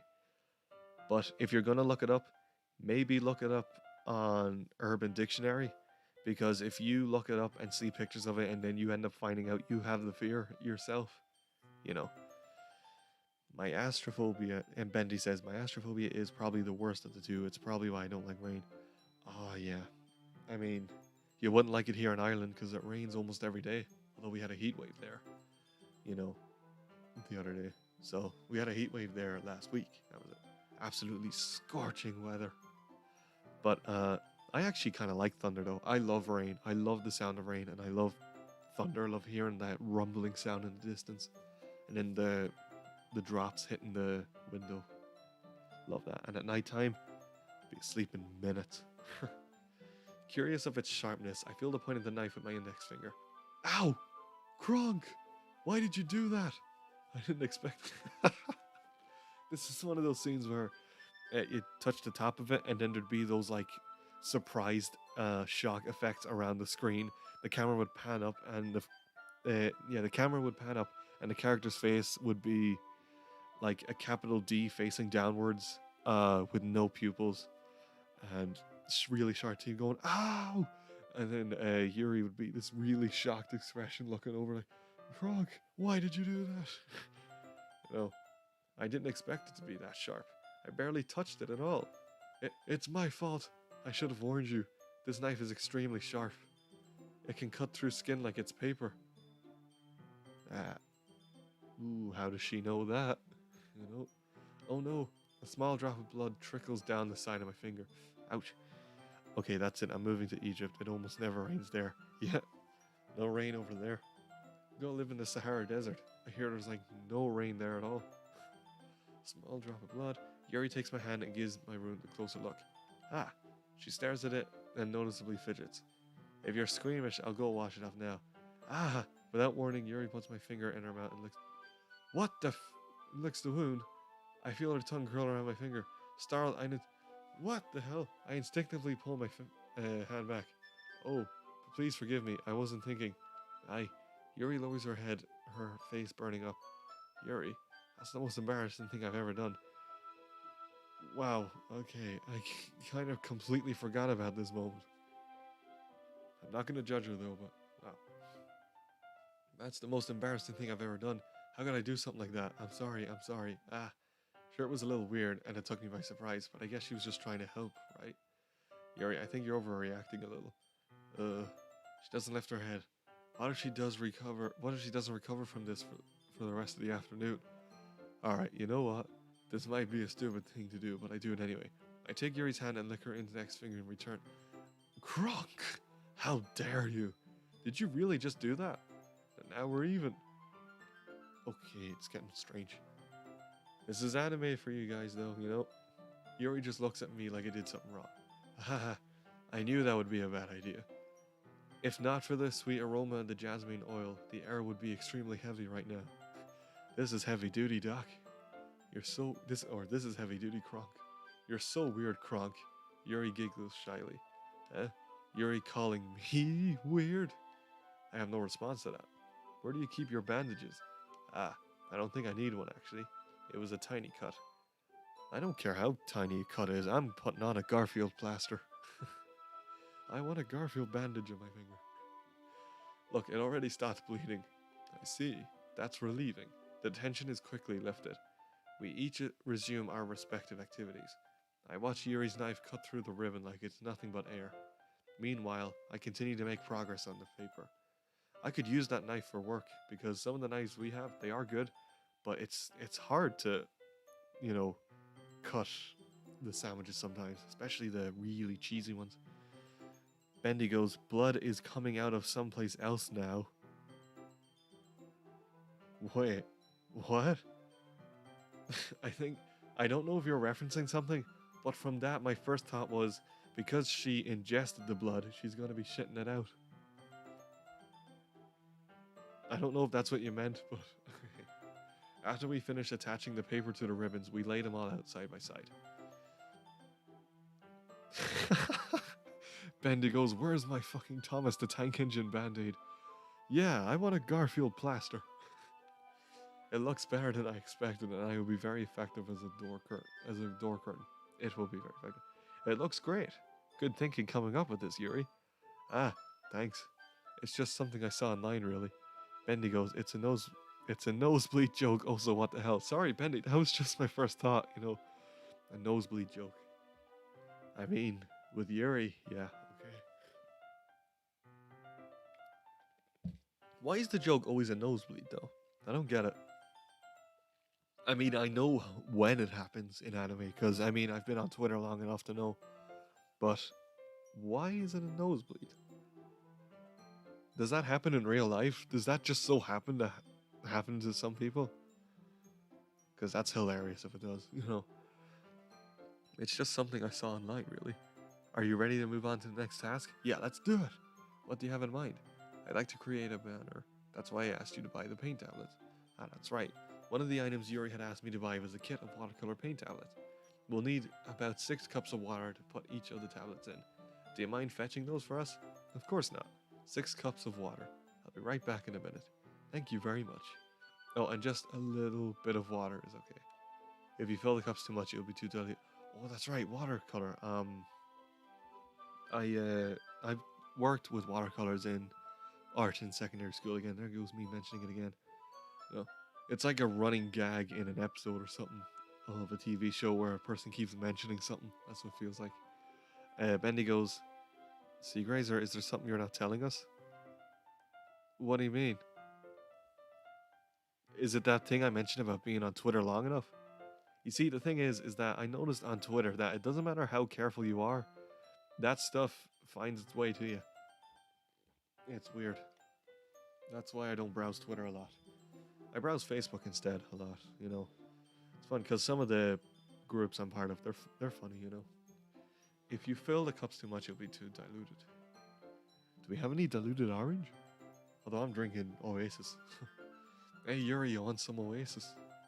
Or prefer some tea? Taking Yuri's advice, I decided to use small plastic bathroom cups rather than full-sized glasses. I put them on a plate to catch any paint that drips, then bringing it back to my room. Yuri? Yeah.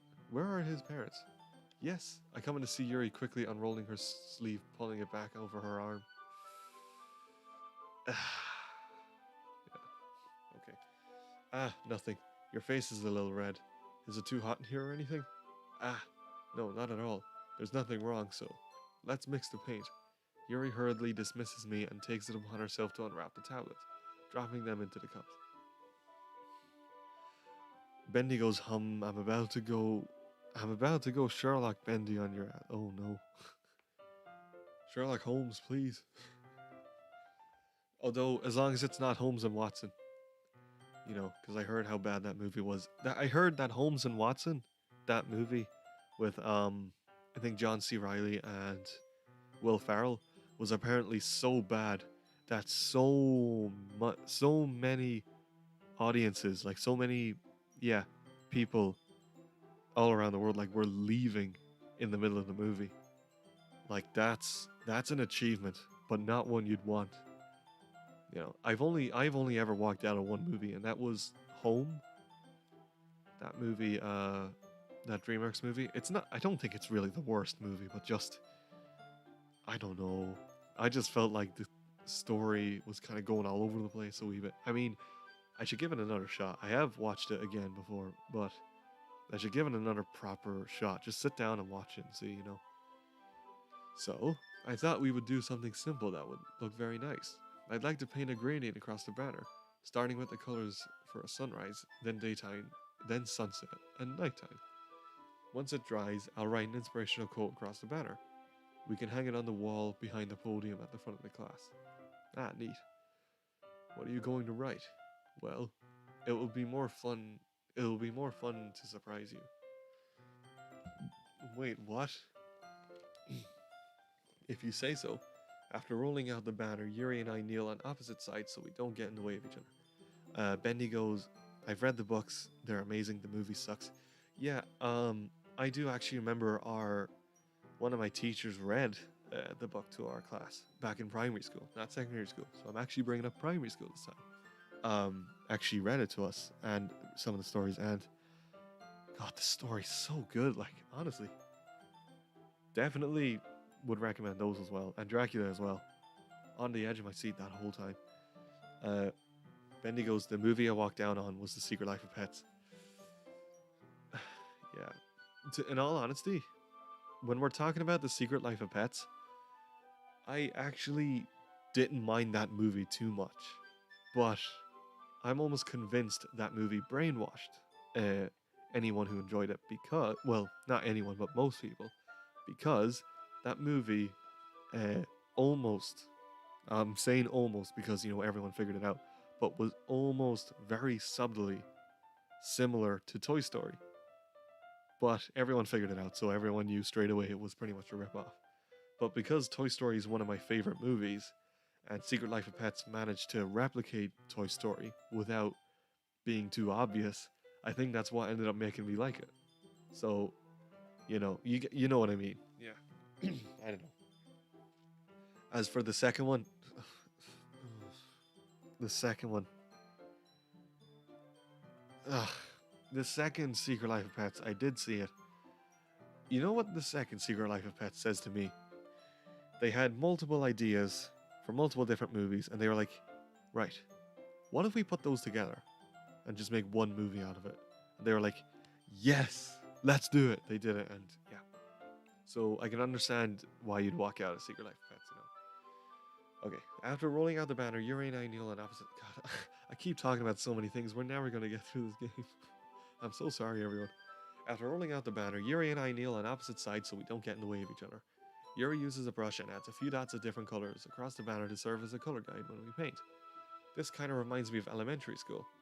Painting on a banner with watercolors feels a lot like the art class projects we had back then. It's relaxing. I'm sorry if this feels too childish.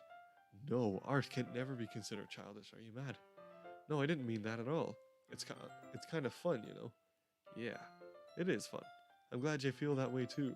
Yuri stops painting for a moment, thinking to herself. For me, I don't need to go out and do crazy things to have fun. In fact, I usually don't even want to. I just like when I can spend time with one other person. Good. Even if it's something simple like reading, it doesn't even matter if we don't talk much. Just having a friend next to me makes things feel a little bit nicer. I think that's all it takes for me to be happy. Is that so? Even if Yuri and I are quite different, I can understand where she's coming from. I feel that way about things like anime and games, where simply sharing the experience with someone can make me happy. I think I feel the same way. Yuri smiles gently. I knew you'd understand. Yuri leans over the banner to grab an unused paintbrush, but I move at the same time, causing my head to bump into hers. Oh, I felt that. Kia! She attacked me. Sorry. Yuri reels back, and I quickly lift my hands in surprise. Could you imagine how hard, how painful it would be to hit your head against Kronk with the size of his chin? Be a lot of power in that. Back, and I quickly lift my hands in surprise. Are you hurt? No, I'm not hurt. It just startled me, that's all. Sorry, I shouldn't have asked you to get for me. It's not your fault. Your face. There are droplets of paint on Yuri's face and neck. Is there something on my face? Yeah, I accidentally got paint on you. Sorry, it's totally my fault. I'll get a towel right away. I rush out and fetch a small towel, then I dampen it with hot water. I return to my room and kneel back down in front of her. Oh, here we go. Here. I pat down Yuri's face and neck with a towel. Is something wrong? It's hot. I just didn't expect it. Sorry. I didn't want to use cold water. Having finished, I start to retract my hand, but Yuri suddenly holds my wrist. Boom! Oh no! Wait. Just for a little longer. It feels really nice. I keep my hand still against Yuri's neck. She looks into my eyes. It's an intense there's the word again, intense expression that I recognize from when she reads her books. Almost as if she's lost in a daze, enveloped by her own thoughts. She breathes gently, half through slightly parted lips. What is happening? What is the aroma of the jasmine oil giving me this dizzy... Wait, is it the aroma of the jasmine oil giving me this dizzy feeling? As she puts something in it. That's it. Yuri's gentle fingers wrapped around my wrist send tingling sensation through my arm, and suddenly her face seems to be much closer to mine than it was a moment ago. Yuri slowly pulls away. Sorry. I've been feeling a little lightheaded today. I didn't mean to space out. It's fine. The moment is over as soon as it began. Yuri picks up her brush again, but her movements seem clumsier and like she's unable to focus. I remain silent, forced to ignore the event that just transpired. I hesitantly retrieve my own brush and continue following Yuri's example. That should do it. I finished filling the night sky with white dots and that look like stars. Looking at the banner as a whole, it's very pretty and natural looking. I think it came out better than I expected. I'm really happy with the results. Yeah, me too. Are you going to add the lettering now? Ah, not yet. It needs to dry first. That's true, but won't that take a while? Well, perhaps it would be best to leave it here. Then have you bring it in the morning. I can do the lettering in the classroom before our event starts. Is that okay? That's totally fine. Wonderful. In that case, I don't think there's anything more for us to do here. Phew. Ahaha. You say that like you're glad it's over.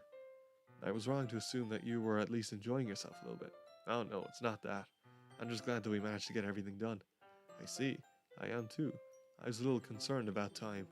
I need to start making dinner soon. Ah, so you don't have any time left? I was secretly hoping we could have a little extra time after finishing the work. Well, Yuri thinks to herself. I think it would be too irresponsible of me to wait much longer. I'm sorry. I was hoping there would be more time as well. It's probably my fault. Sorry for being such a slow worker. No, it's not your fault at all. And the important thing is that we got everything done, right? Yeah, so I shouldn't be disappointed or anything. Gathering all her things, Yuri seems to look a little downcast. I understand why. It sounded like she rarely gets the opportunity to spend time with friends in a relaxed environment. But that doesn't mean this is the last time it can happen. Once Yuri packs up, I walk out. I walk her out the front door. Thank you very much for having me today. And then just runs off. No problem, I'm glad I was able to help.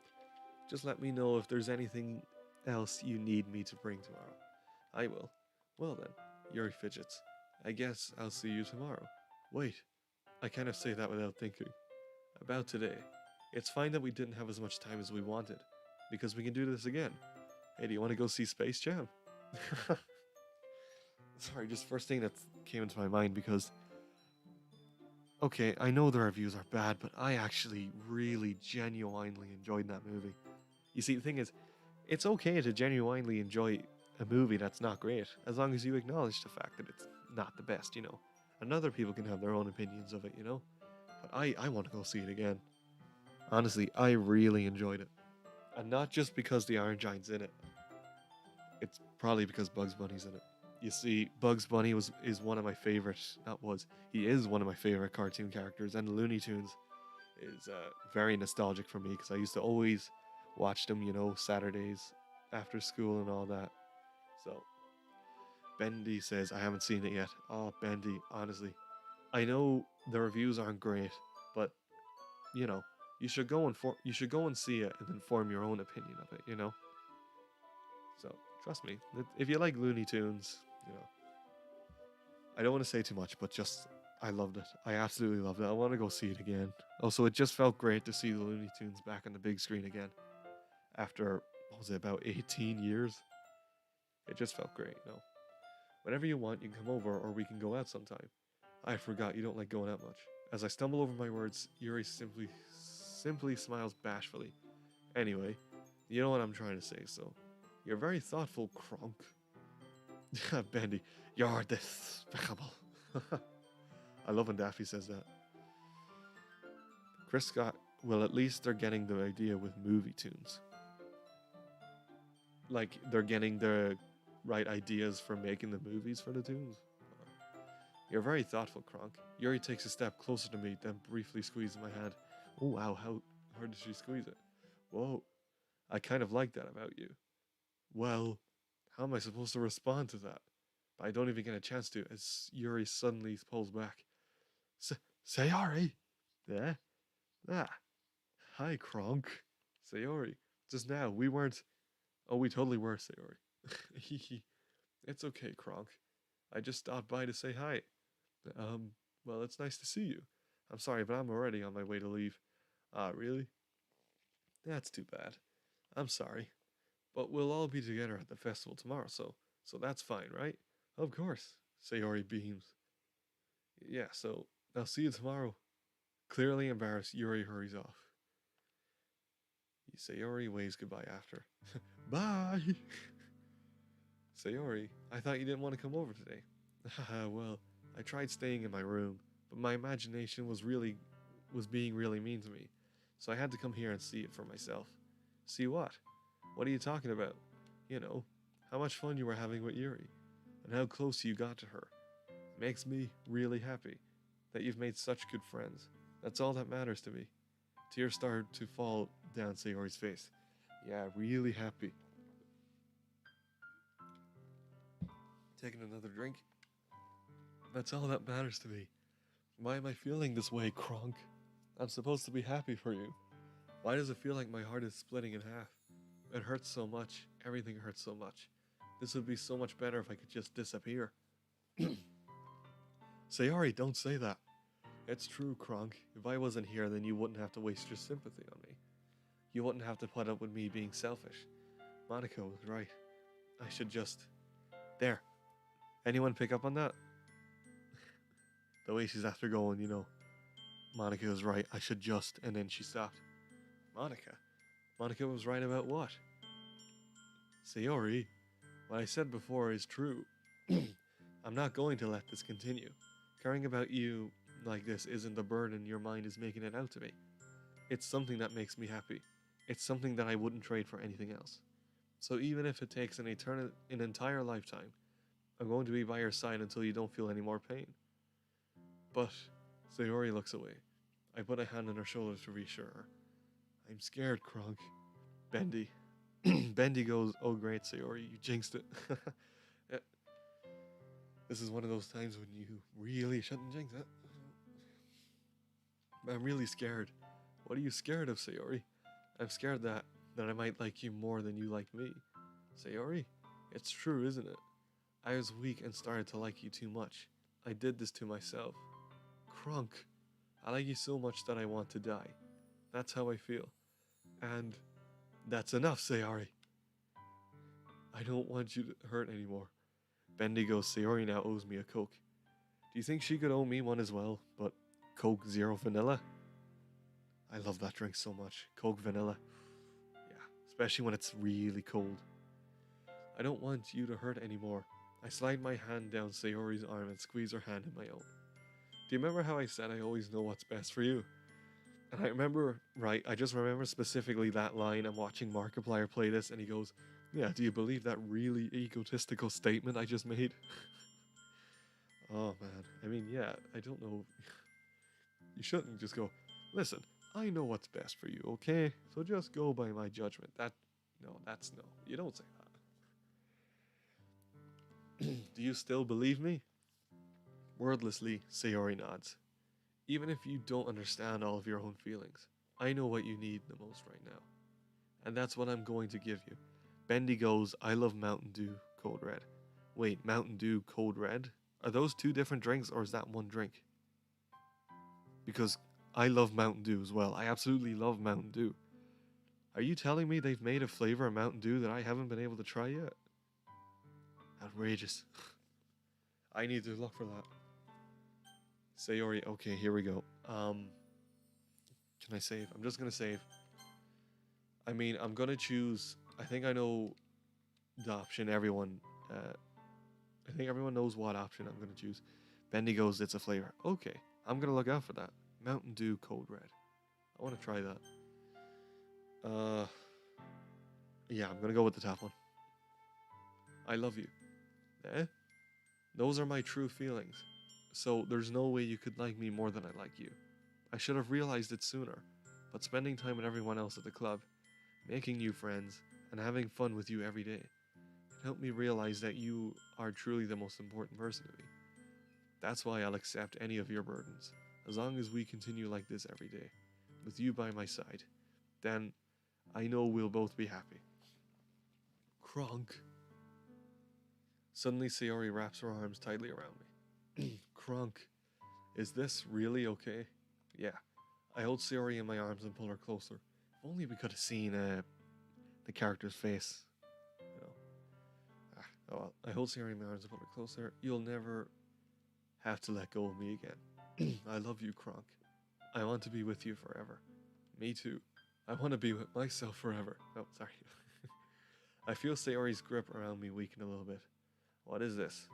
Sayori, I'm supposed to be happy right now. I always thought this would be the happiest moment for me. But why? Even now, why won't the rain clouds go away? They're not going away at all, Kronk. It's okay, Sayori. Might take some time for things to get better again. But no matter how long it takes, I'll be there every step of the way. That's all that matters right now. Okay, I trust you. Sayori and I slowly release each other. So, I guess that makes the festival tomorrow our first date, huh? Hehe. What are you saying? I don't want to think about those things, you know? Wait. Chris Scott, well, at least she's tell her how she feels. I met you. Wait. Oh, message retracted. I'll read in a moment. Sorry. I don't want to think about those things, you know? I want everything to be the same as it always has been. At least he tells her how she feels. Oh, okay, Chris Scott. Yeah, I get you. Yeah. I just didn't know because I looked down and I read message retracted, you know? So, no, I get you, man. Even if we really are a couple, I don't know if I could handle anything more right now. It's really new and scary to me. I understand. We'll go at whatever pace suits you best. Hey, Kronk. Sayori gazes at me once again, smiling sadly. Even if I get really, really sad, this is the best thing for me, right? Eh? I don't really understand what Sayori means by that. Are you saying that this is making you feel sad, Sayori? I don't know. I don't understand what I'm feeling. It felt like a bunch of thorns when you told me you loved me. But that's why I want to trust you. You know what's best for me. Yeah. Bendy goes, in the game files, Monica drew a picture of the player. Really? Oh, I want to go look at that. I do. That's my promise. Although that's probably at the end, you know. I say that, but in reality, I've never felt more uncertain when it comes to Sayori. I know that I love her, and she loves me, but I'm having as much trouble understanding Sayori's feelings as she is. Even though I can comfort her, I keep wondering if I should be doing something more, or something different. I know these thoughts will continue to plague me until things are back to the way they were. Is that what Sayori meant by not wanting anything to change? I don't know, but I know that I'll give it everything I've got. Sayori is the most important person to me. I'll do whatever it takes to have a happy future with her. Bendy goes in the new version. Okay, so in this version, it's the day of the festival. I'm going to save here. Okay, so anyone um anyone who hasn't played the game or doesn't know what's coming up, this is the last time I'm going to be setting any warnings down, just to let you know. This right here, this moment, most likely is the last warning. I mean, there is that yellow thing I have down at the screen, the yellow sign saying warning, but anyone who isn't familiar with this game, this is the last warning I'm putting out. Because I don't want to keep going through this, I don't want to, keep going, oh, everyone be careful, because then that will ruin the surprise to anyone, you know. So I'm just letting you guys know right here, right now, this is my final warning. Okay. Anyway, here we go. It's the day of the festival. Of all days, I expected this to be the one where I'd be walking to school with Sayori, but Sayori isn't answering her phone. I considered going to her house to wake her up, but decided that's a little too much. Meanwhile, the preparations for the event should be nearly complete. The banner Yuri and I painted is dry, and I gently rolled it up to take it with me. She sent me a pleasant text reminding me not to forget anything, and I reassured her. Funnily enough, I probably feel the same way as Natsuki about the event. I'm more excited for it to be over so I can spend time with Sayori and Yuri at the festival. But knowing Monica, I'm sure the event will be great too. Kronk! You're the first one here. Thanks for being early. That's funny. I thought at least Yuri would be here by now. Monica is placing little booklets on each of the desks in the room. They must be the ones she prepared that have all the poems we're performing. In the end, I found a random poem online that I thought Monica would like, and submitted it. So that's the one I'll be performing. I'm surprised you didn't bring Sayori with you. Yeah, she overslept again. That dummy. You'd think that on days that's important she'd try a little harder. I say that, but suddenly remembering what Sayori told me yesterday. I suddenly feel awful knowing it's not nearly that simple for her. I only said it because it's the way I'm used to thinking. But maybe I should have gone to wake her up after all. Haha, you should take a little responsibility for her, Kronk. I mean, especially after your exchange with her yesterday. You kind of left her hanging this morning, you know? Exchange? Monica, you know about that? Of course I do. I'm the club president after all. But I stammer, embarrassed. Did Sayori really tell her about it that quickly? That we're a couple now? I didn't really plan on bringing it up with anyone yet.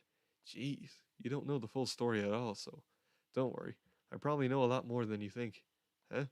Monica is being as friendly as usual, but for some reason I felt a chill down my spine after hearing that. Hey, do you want to check out the pamphlets? They came out really nice. Yeah, sure. I grabbed one of the pamphlets laid out on the desks.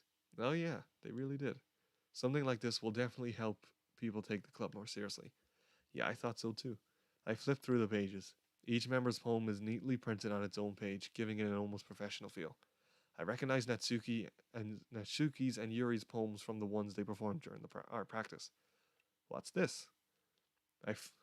There's color everywhere. No, I'm joking. I flipped to Sayori's poem. It's different from the one she practiced. It's one I haven't read before. There's a percentage symbol at the top. I never noticed that. Wait, let me look at my keyboard. Is that any significant? Okay, on the keyboard, it shows that percentage is on top of the number 5. And the 5 key is on top of RT. I don't know. Okay, so get out of my head, get out of my head. Get out of my head. Oof. Get out of my head before I do what I know is best for you. Get out of my head before I listen to everything she said to me. Get out of my head before I show you how much I love you. Get out of my head before I finished writing this poem. But a poem is never actually finished. It just stops moving. That really speaks words, that last bit. Ah. Okay, Bendy goes, warning, graphic content is ahead. This is a warning from Bendy. A moderator, if you are easily disturbed, please turn away for the next 5 to 7 minutes. You've been warned.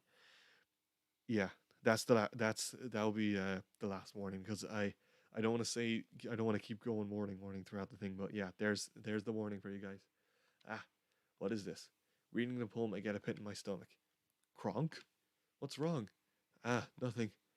This poem feels completely different from everything else Sayori's written. Okay, I promise, guys, this is the last joke. This poem really, pulled my wrong lever. Pulled the wrong lever in me, that's it. Okay, that was the last one. I promise. I'm sorry. I'm gonna get a bunch of dislikes now. Okay, but more than that, I changed my mind. I'm going to get Sayori, so. Well, alright.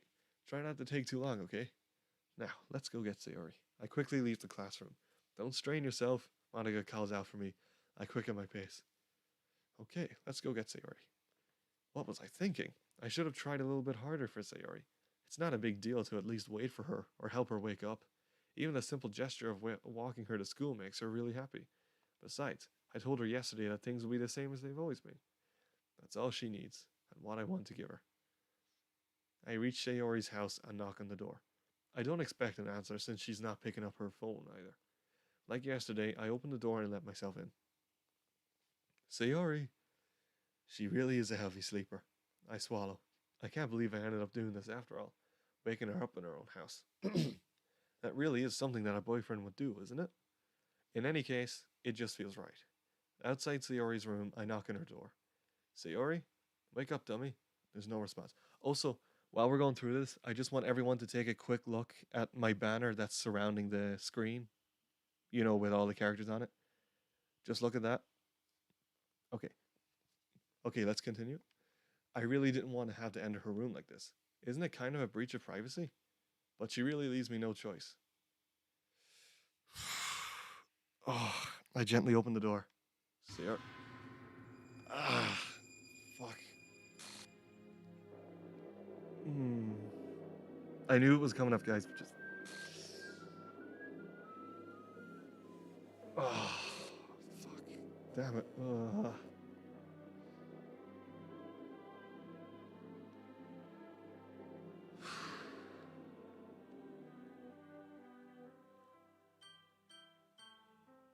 Yeah.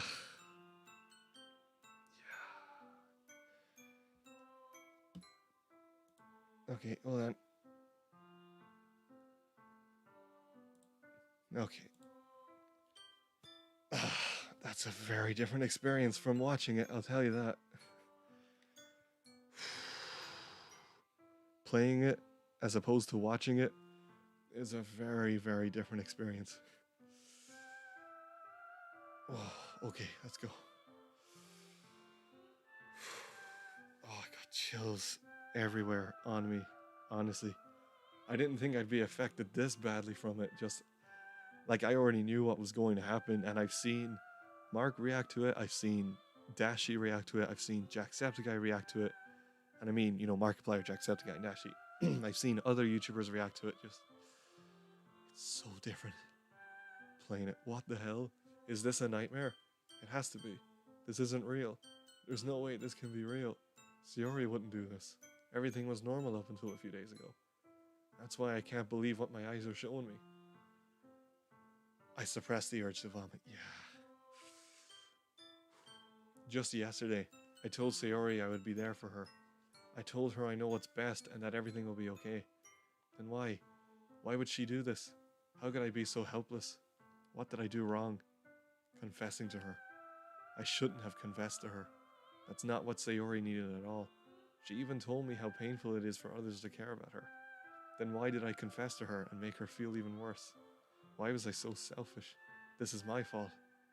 My swarming thoughts keep telling me everything I could have done to prevent this. If I just spent more time with her, walked her to school, and remained friends with her like it has always been, then I could have prevented this. I know I could have prevented this. Screw the literature club. Screw the festival. I just lost my friend. My best friend. Someone I grew up with. She's gone forever now. Nothing I can do can bring her back. This isn't some game where I can reset and try something different. I had only one chance, and I wasn't careful enough. And now I'll carry this guilt with me until I die. Nothing in my life is worth more than hers. But I still couldn't do what she needed for me. And now, I can never take it back. Never. Never. Never. Never. Never.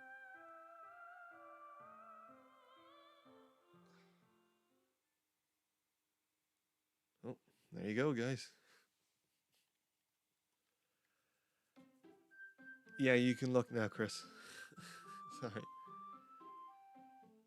Oh. Hey, did anyone notice anything I did around the banner? Just wondering, did anyone notice? You couldn't prevent it, Kronk. You can't. Yeah.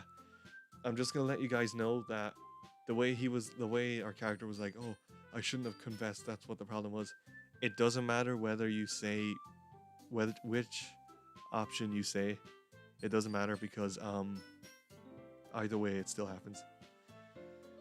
Wow, okay, so we got through the biggest freak out in the game. Ugh. Man, that is a very different experience from watching it. I got the chills. Like when the message showed up at the bottom saying I gently opened the door, that's when I realized how close I was to it, And then it happened and it's just, I felt that from my shoulders down to my legs. Like that was some, ooh,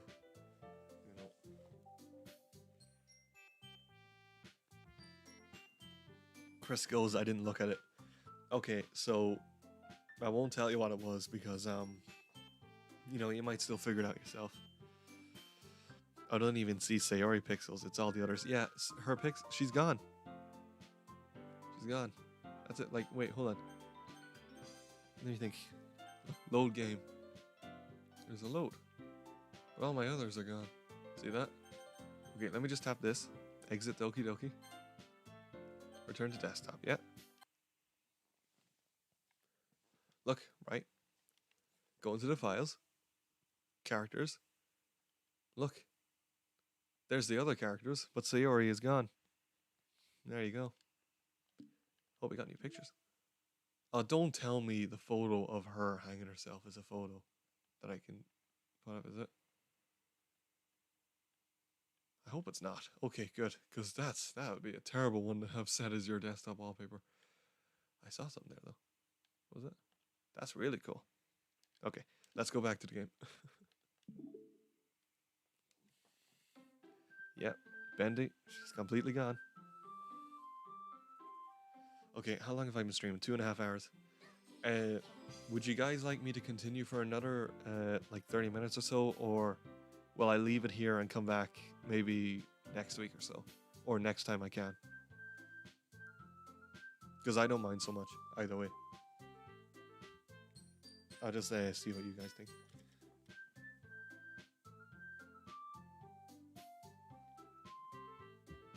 Wait, Chris says yes, please. Do you mean yes, please, as in you want me to keep going, or you want me to? Oh, keep going. Okay. Okay, we'll go for another wee bit. Question marks. I see an annoying girl running toward me from the distance, waving her arms in the air like she's totally oblivious to any attention she might draw to herself. To anyone who doesn't know, we're after starting a new game. But as you could see from the files there, Sayori is gone. You know, what happened? Bendy goes, I remember when I first played this, I hated Monica for a while. Oh yeah? Really? Why was that? She might draw herself. That girl is Yuri Leaves, my neighbor and good friend since we were children. You know, the kind of friend you'd never see yourself making today, but it just kind of works out because you've known each other for so long. We used to walk to school together on days like this, but starting around high school, she would oversleep more and more frequently, and I'd get tired of waiting up. But if she's going to chase after me like this, I almost feel better off running away. However, I just sighed. Oh, wait, I don't need to be reading this. This is so weird. Like, I know everything that's gonna happen, but just the chills, like, this is so real. Okay, it's an ordinary school day like any other. Mornings are usually the worst, being surrounded by couples and friend groups walking to school together. Meanwhile, I've always walked to school alone. I always tell myself it's about time I meet some girls or something like that, but I have no motivation to join any clubs. Wait, did I read that right? Okay, I'm perfectly content just getting on average while spending my free time on games and anime. There's always the anime club, but it's not like there would be any girls in it anyway. The school day is as ordinary as ever, and it's over before I know it. After I pack up my things, I stare blankly at the wall looking for an ounce of motivation. Clubs. Yeah, Sayori's gone, guys. No sign of her here. She's supposed to be at the start, but nope. Besides, most of them would probably be way too demanding for me to want to deal with. I guess I have no choice but to start with the anime club. Kronk! Oh. Oh, I wasn't expecting it to look like that. I forgot. See, I've watched Markiplier and Jack play through this game like twice, and stuff like that is still gonna get to me, you know?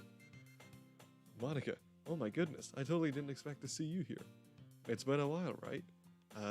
Yeah, it has. Monica smiles sweetly. We do know each other. Well, we rarely talked, but we were in the same class last year. Monica was probably the most popular girl in class. Smart, beautiful, athletic. Basically completely out of my league. Not out of Kronk's league. So having her smile at me so genuinely feels a little... What did you come in here for anyway? Well, I've just been looking for some supplies to use for my club. Did you know if there's any... Do you know if there's any construction paper in here? Or markers? I guess you could check the closet. You're in the debate club, right?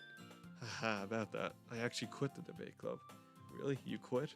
Yeah. To be honest, I can't stand all the politics around the major clubs. It feels like nothing but arguing about the budget and publicity of how to prepare for events. Bendy goes, sweet baby Jesus, that scared me. Yeah.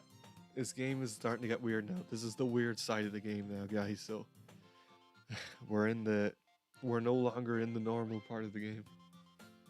You know. I'd much rather take something I personally enjoy and make something special out of it. In that case, what club did you decide to join? Actually, I'm starting a new one.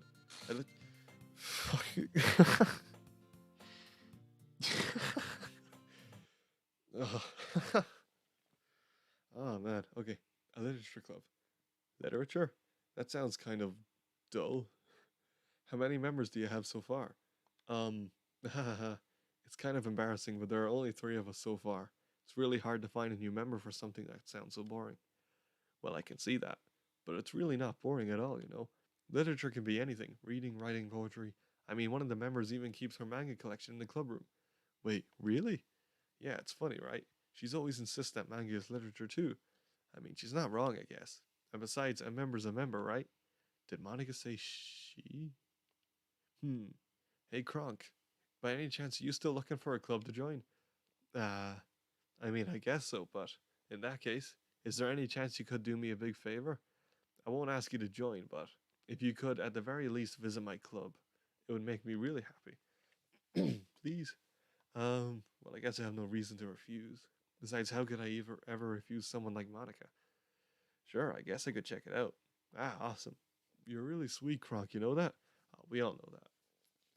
It's nothing, really. Shall we go then? I'll look for the materials in our time. You're more important. Well, Kronk is, more important.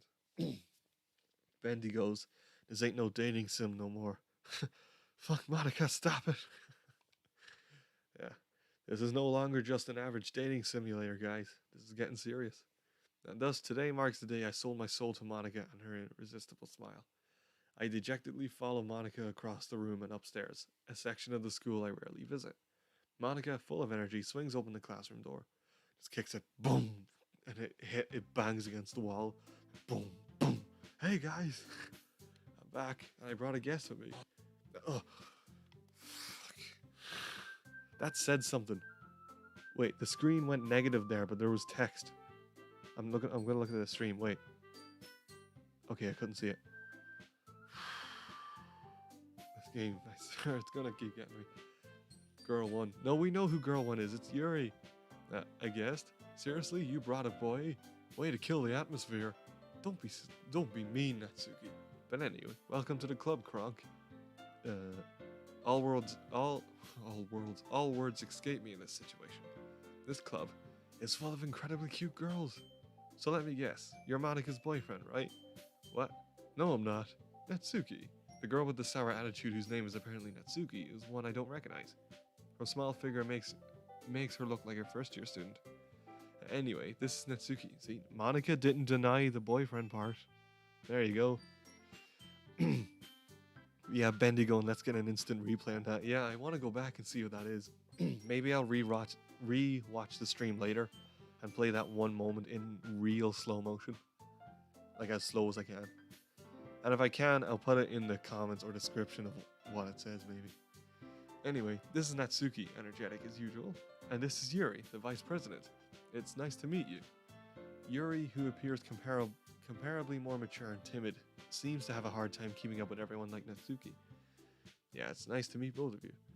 So I ran into Kronk in the classroom and he decided to come check out the club. Isn't that great? Wait, Monica, didn't I tell you to let me know in advance before you brought anyone new? I was going to, well, you know. Sorry. I didn't forget that, but I just happened to run into him. And then, in that case, I should at least make some tea, right? Yeah, that would be great. Why don't you come sit down, Kronk? The girls have a few desks arranged to form a table. Yuri walks to the... Oh wait, I thought something weird was happening with the screen there. I don't think it's happening yet, but it happens at some point. Something weird happens with the screen. Meanwhile, Monica and Natsuki sit across from each other. Still feeling awkward, I take a seat next to Monica. So, I know you didn't really plan on coming here. Bendy goes, she's small. She's small. What's Yuri then? So I know you didn't really plan on coming here, but we'll make sure you feel right at home, okay? As president of the literature club, it's my duty to make the club fun and exciting for everyone. I'm surprised there aren't more people in the club yet. It must be hard to start a new club. You could put it that way. Not many people are very interested in putting in out of all the effort to start. Most of this text is the same. There is, hold on, settings. I think skip unseen text. Yeah, I don't have skip unseen text selected, do I? See, wait. That means it's off, right? Bendy, she small, she tall. Yeah. So can I can't skip it. Oh, it doesn't let me skip. Because most of this is just the same. Auto. Okay, wait, hold on. Settings. Text speed. Auto forward time. Let's put that to max. No, put that here. Let's see how fast the auto goes now. While. Oh, that's very slow. Yeah, no, that's very slow. No, okay, no. Just read at my own pace. But it makes school events like the festival that much more important. I'm confident that we can really grow this club before we graduate. Right, Natsuki? Well, yes. I'm going to try and go through this quickly, though. Because most of it is kind of just the same stuff. Chris Scott, wait, they're having a guy at a girls' club. Does that seem weird to you, Bendy? What do you guys think? It is kind of strange. I mean, it's not really a girl for clubs, though. That's the thing. It's just a literature club that all the members just so happen to be girls, you know. I think that's it. Natsuki reluctantly agrees. Such different girls, all interested in the same goal. Monica must have worked really hard just to find these two. Yuri returns to the table carrying a tea set. She carefully places a teacup in front of each of us before setting down the teapot in the middle. You keep a whole tea set in this classroom. Don't worry, the teachers gave us permission. After all, doesn't it? Okay. Is it okay if I skip a wee bit? Because it's all pretty much the same stuff. Rescue, that's not. Insulted, I meant. I believe. Well, I'm Yuri. So Kronk, what kind of things do you like to read? Considering how little I've read these past manga, I mutter quietly. Natsuki's head suddenly picks up. But it looks like it's Bendy goes, yeah, it is a bit strange. A bit Doctor Strange. Yeah. In that case, what am I saying? I spoke without thinking after seeing Yuri's sad smile. Anyway, what about you? Yeah, I'm going to skip forward a wee bit, guys, just because, if there's any moment that I shouldn't skip, just let me know, because I can't remember. Apparently, grasp. Might as well be hitting a conversation with a rock. Expect that from you, Yuri. Is that so? Story makes me think. Surreal horror. I hate horror. Why is that? I just. Dart. Mind. Right. W. Idea. Scrap paper. Yeah, this is all from the first episode I did. Okay, I think that's impressive. Poem. Yeah, so this is the part where they're like, oh, we got a poem. You left a poem on the desk, so how about we come up with the idea to write a poem or something like that. So I guess it's the same. I guess it's the same for Yuri. We all sit in silence for a moment. Okay, I just got an idea. How about this? Nat and Yuri both say question mark. Natsuki and Yuri look quizzically at Monica. Let's all go home and write a poem of our own. The next time we meet, we'll all share them with each other. That way, everyone is even. I mean, I thought it was a good idea. Well, I think you're right, Monica. We should probably start finding activities for all of us to participate in together. I did decide to take on response. Here we go. Look at what Yuri said. I did decide to take on the responsibility of vice president after all. Who was originally vice president, guys? Yeah. Where's she? In the recycle bin.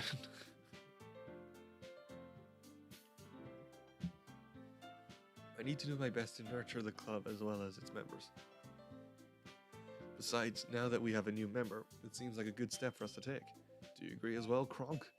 Hold on, there's still one problem. What's that? And here's the part where it's like, oh, I never decided to, sign up. Monica may have convinced me to stop by, but I never made any decision. I still have other clubs to look at, and I lose my train of thought. All three girls stare back at me with dejected eyes. But, I'm sorry. Humph. These girls exchange glances. What is Natsuki name now? Wait. Monica, I guess I need to tell you the truth, Kronk. The thing is, we don't have enough members yet to form an official club. We need 4. And I've been trying really, really hard to find new members, and if we don't find one more before the festival, I'm defenseless. Clear-headed decision. Right, okay, I've decided then I'll join the literature club. They all go, they all jump up. Oh my goodness, really? Do you really mean that, Kronk? Yeah, it could be fun, right? You really did scare me for a moment. I mean, if you really just left after all this, I'd be super pissed. You see, originally Natsuki here in the first part goes, if you just stopped for a cupcake, I would have been mad. But, it's changed dialogue here. Kronk, I'm so happy. We can become an official club now. Thank you so much for this. You're really amazing. I'll do everything I can to give you a great time. Thanks, I guess. Okay, everyone. I think with that, we can officially end today's meeting on a good note. Everyone remember tonight's assignment. Write a poem to bring to the next meeting so that we can all share. Monica looks over at me once more. Kronk, I look forward to seeing how you express yourself. Is her back not hurt doing that pose? My back would. Can I really impress the class star Monica with my mediocre writing skills? This is text that we've seen already. Guess I'll be on my way then. Okay, I'll see you tomorrow then. I can't wait. And this is the part where we're supposed to walk home with Sayori, and Sayori goes like, "Oh, that's right. We don't walk home together anymore because she's doing the literature club. But now that we're both there, we can walk home together." But nope, Sayori's gone here. Bendy goes, "Natsuki, we love you, but please shut the hell up." Natsuki, yeah, you're great. We love you, but please shut up. I'm listening to Yuri. The whole way, my mind wanders back and forth between the three girls. Yuri, and of course Monica. Hey, where's the fourth one gone? Grow closer to one of these girls. Alright, I just need to make the most of the circumstances, and I'm sure good fortune will find me. And I guess that starts with writing a poem tonight.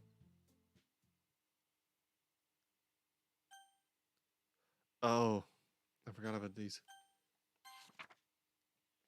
Okay. A dream. Hopefully it's not Dream, that guy, but a dream, because he's Minecraft cheater. I was staying over at my friend's place. There were 4 of us. I drifted off to sleep while everyone was talking and watching TV. In my dream, I was still at my friend's house. The only difference was that there were nails sticking out of the walls everywhere. And there was also someone I didn't recognize. The person I didn't recognize told a joke, and everyone laughed. I woke up to the sound of everyone laughing at something that happened on the TV. So the laughing was not part of the dream, it was the noise that woke me up. I wonder who that person was and how they knew to tell a joke at that moment. What? Bendy goes, where's my favorite one? Which one's your favorite? Okay. Let's see, I've been recording for 2 hours and 52 minutes. We'll do this poem. Okay, I'm not really gonna bother with either route this time. I'm just gonna choose whatever. Actually, let's try and go the Natsuki route this time. Okay. So obviously Kitty, yeah. Hop. Oh yeah, we just gotta find all the cute ones. Flower, yeah. Chocolate, yeah. Rose. Damn it. Ribbon, yeah. Nebo. Okay. Childhood, okay. Cute, yeah. Shiny heart. Explode as Yuri. Sugar, yeah. Doki Doki. Silly, yeah. Prayer. Spice, massacre, skip. I wonder what would happen if you chose the Sayori words. Pink, yeah. Fun, yeah. Love, yeah. Bubbles, uh-huh. No, dream is a Yuri one. Anime, yeah. Puppy or lollipop, puppy, yeah. Socks, yeah. Twirl. What? Oh, what the fuck? Oh, what the fuck? No, no, I don't like it. Oh, I don't like it. Oh, guys, I totally forgot about that. Hold on, just give me a moment. Oh, I didn't like that. And it doesn't help that I'm sitting in this room by myself with just the lamp on, playing this. Also, I don't know if anyone notices this, but do you see the screen slowly tilting? And the music is all weird now. Oh, I didn't like that. That's not, like that's a very small chance of actually happening. That was freaky. Okay, that really weirded me out. Okay. But yeah, the screen is slightly tilting. Bendy goes, what the hell? Yeah, I'm not gonna sleep tonight. Anyway, so the screen is tilting slightly if you look closely, and the music is all weird now. Hi again, Kronk. Glad to see you didn't run away on us. I didn't even know that was a thing. You didn't know, Bendy, huh? Chris goes, I don't see that. If you look closely, you can see it's very, very, very slowly tilting. It's tilting and zooming in. This might be a little strange for me, but at least I keep my word. Well, I'm back at the literature club. I was the last one to come in, so everyone else is already hanging out.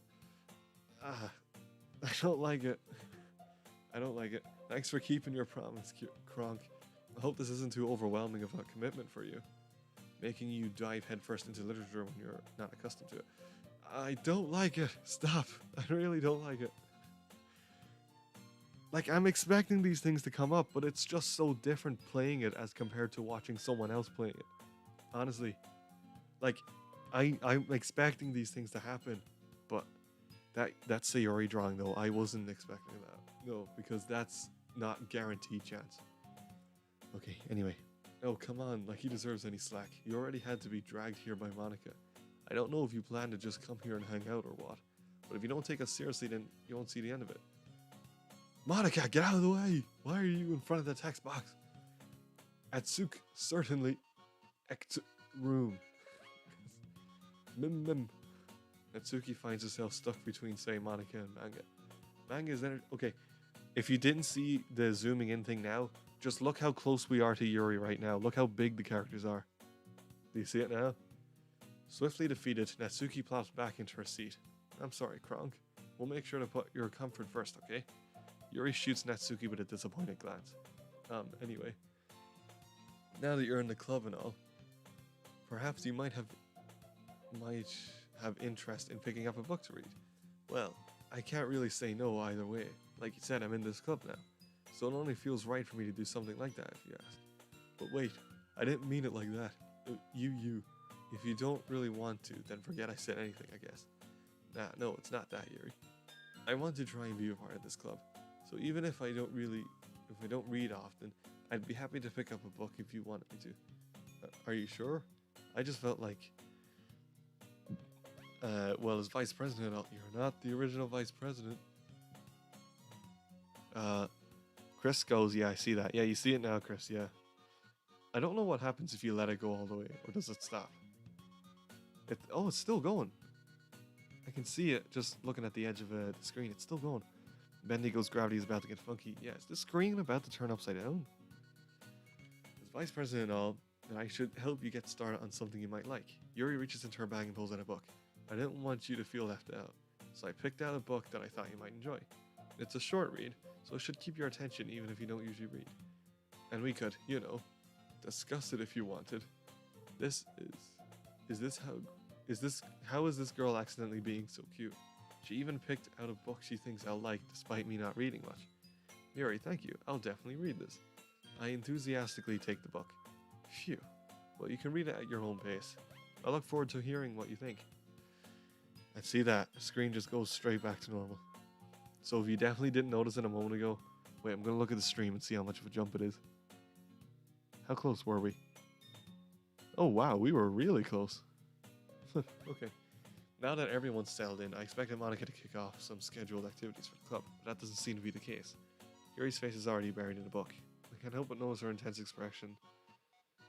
Rummaging around the closet. Ugh. I hear Natsuki utter an exasperated sigh from within the closet. She seems to be annoyed by something. I approach her in case she needs a hand. You looking for something in there? Fucking Monica. Or fucking Monica. She never puts my stuff back in the right spot. What's the point in keeping your collection organized if someone else is just gonna mess it up? Natsuki slides a bunch of stacked books and boxes across the shelf. Manga. You read manga, right?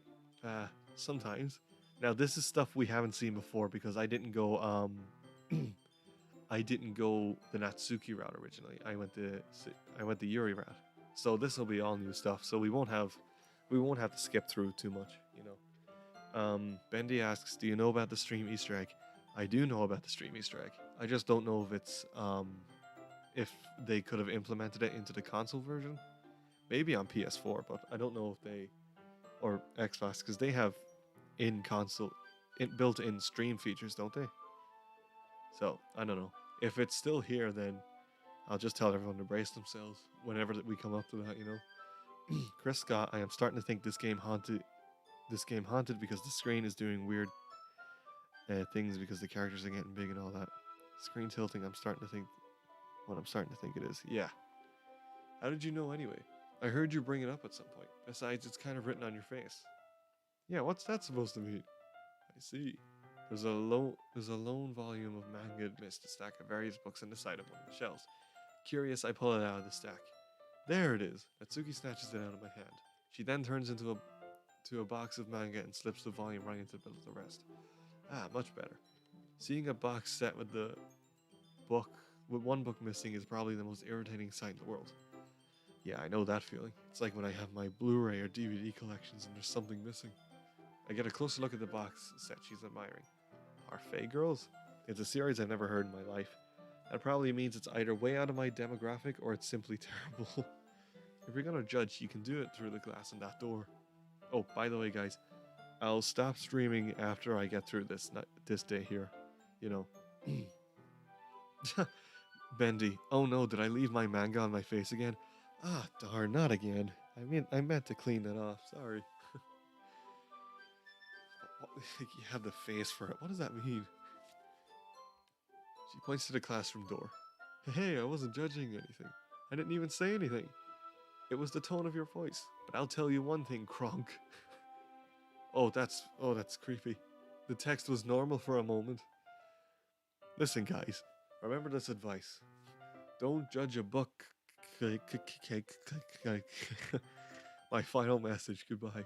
You know what I mean? Okay, guys. Good. In fact, Natsuki pulls out the first volume of Parfait Girls from the box. I'm going to show you exactly why. She shoves the book right into my hands. Ah, I stare at the cover. It features 4 girls in colorful attire, striking animated feminine poses. It's exceedingly Mo Sislek. I should have named my character Mo. Ah, no, oh well. Maybe if I do a new game. Ooh, ah. Natsuki grabs my arm and pulls me out of the closet. She's very rough. But if you guys know the background story for Natsuki, you can kind of understand why she's very rough. You know. It's really sad though. She then takes a seat against the wall beneath the windowsills. She pats on the ground next to her, signaling me to sit there. Come here, doggy. I'm no dog. Okay. Wouldn't chairs be more comfortable? I take my seat. Chairs wouldn't work. They do work. You sit on them. We can't read at the same time like that. Why is that? I guess it's easier to be closer together like this. Exclamation mark! Don't just say it like that. Or don't just say that, sorry. Bendy goes, yeah, I won't carry my manga in my backpack. I'll just carry it on my fucking head. Yeah, see, look. I got manga on my face. See? You'll make me feel weird about it. Natsuki crosses her arms and scooches an inch away from me. Sorry, I didn't exactly expect to be sitting this close to her either. Not that I can say it's a particularly bad thing. I open the book. It's only a few seconds before Natsuki once again inches closer, reclaiming the additional space while she hopes I won't notice. I can feel her peering over my shoulder, much more eager to begin reading than I am. Wow, how long has it been since I read the beginning? You don't go back and flip through the older volumes every now and then? Not really. Maybe sometimes after I've already finished the series. Hey, are you paying attention? I am, but nothing's really happened yet, so I can talk at the same time. It looks like it's about a bunch of friends in high school. Typical slice of life affair. I kind of grew out of these since it's rare for the writing to be entertaining enough to make up for the lack of plot. Are you sure this isn't boring for you? It's not. Even though you're just watching me read? Well, I'm fine with that. If you say so. I guess it's fun sharing something you like with someone else. I always get excited when I convince any of my friends to pick up a series I enjoy. You know what I mean? Question mark. You don't? That's not. Well, I wouldn't really know. What do you mean? Don't you share your manga with your friends? Could you not rub it in? You're rubbing it in more than the manga rubbed into your face. Sorry. Jeez. Sorry. Like I could never get my friends to read this. They just think manga is for kids. I can't even bring it up without them being all like, hey, you still haven't grown out of that yet? Manga can't be for kids. I'm pretty sure manga can be as graphic as, as graphic as anime can be at times. So, you know, Anyway, it makes me want to punch them in the face. Like, I know those kind of people. Honestly, it takes a lot of effort to find friends who don't judge, much less friends who are into it. I'm already kind of a loser, so I guess I gravitate towards the other losers over time. Kronk's not a loser, but it's probably harder for someone like you. Hmm? Yeah, that's pretty accurate. Wait, which part? Chris Scott, if something goes weird, I am putting a pillow in my face. That's a good shield away from it, you know? Any of the weird stuff. Bendy, if life in high school is a slice of life, High School DxD has some explaining to do. Oh, I know what anime you're on about. Yeah, High School DxD. I never watched it, but there's a reason why I kept hearing a lot about it, and I'm sure you know what I mean. That one character with long red hair, what's her name? Rias Grammary, is it? I don't know. I mean, I feel like I can't even keep it in my own room. Yeah, here we go. My dad would beat the shit out of me if he found this. That's why I'm assuming anyway, that's kind of the reason why Natsuki is a little rough at times. Because, you know, she grew up with it. It's just fucking terrible, but at least it's safe here in the club room. Except Monica's kind of a jerk about it. Ugh, I just can't win, can I? Well, it paid off in the end, didn't it? I mean, here I am reading it. Well, it's not like that solves any of my problems. Maybe. But at least you're enjoying yourself, right? Dash. Or underscores, I mean. No, they were dashes. Full stops. So? Jeez, that's enough.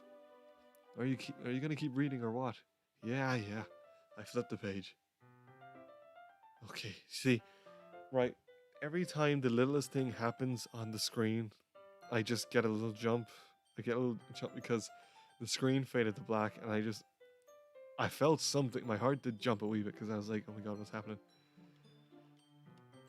Time passes. Natsuki is strangely quiet now. I glance over at her. Looks like she started to fall asleep. Hey, Natsuki? Yeah? Suddenly, Natsuki collapses straight onto me. Hey. Oh, I don't like the music. Ooh. I don't remember the music being like this. Ah. Oh, jeez. Natsuki, are you okay? Here. Monica reaches into her bag and pulls out some kind of protein bar. She throws it in Natsuki's direction. Natsuki's eyes suddenly light up again. She snatches the bar from the floor and immediately turns off the wrapper. I told you not to give me... She doesn't even finish her sentence before stuffing it into her mouth. Don't worry, Kronk. She's fine. It just happens every now and then. That's why I always keep a snack in my bag for her. Anyway, why don't we all share poems now? Hang on. Okay, hold on.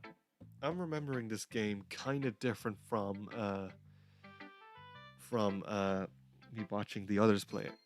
I'm pretty sure there was supposed to be a part there where Natsuki goes, haha, I forgot that bit happened. Or is that in the original part where before shit gets crazy. And then I'm pretty sure there's supposed to be a part where Monica goes, oh, Natsuki's dad just doesn't feed her that much or something like that.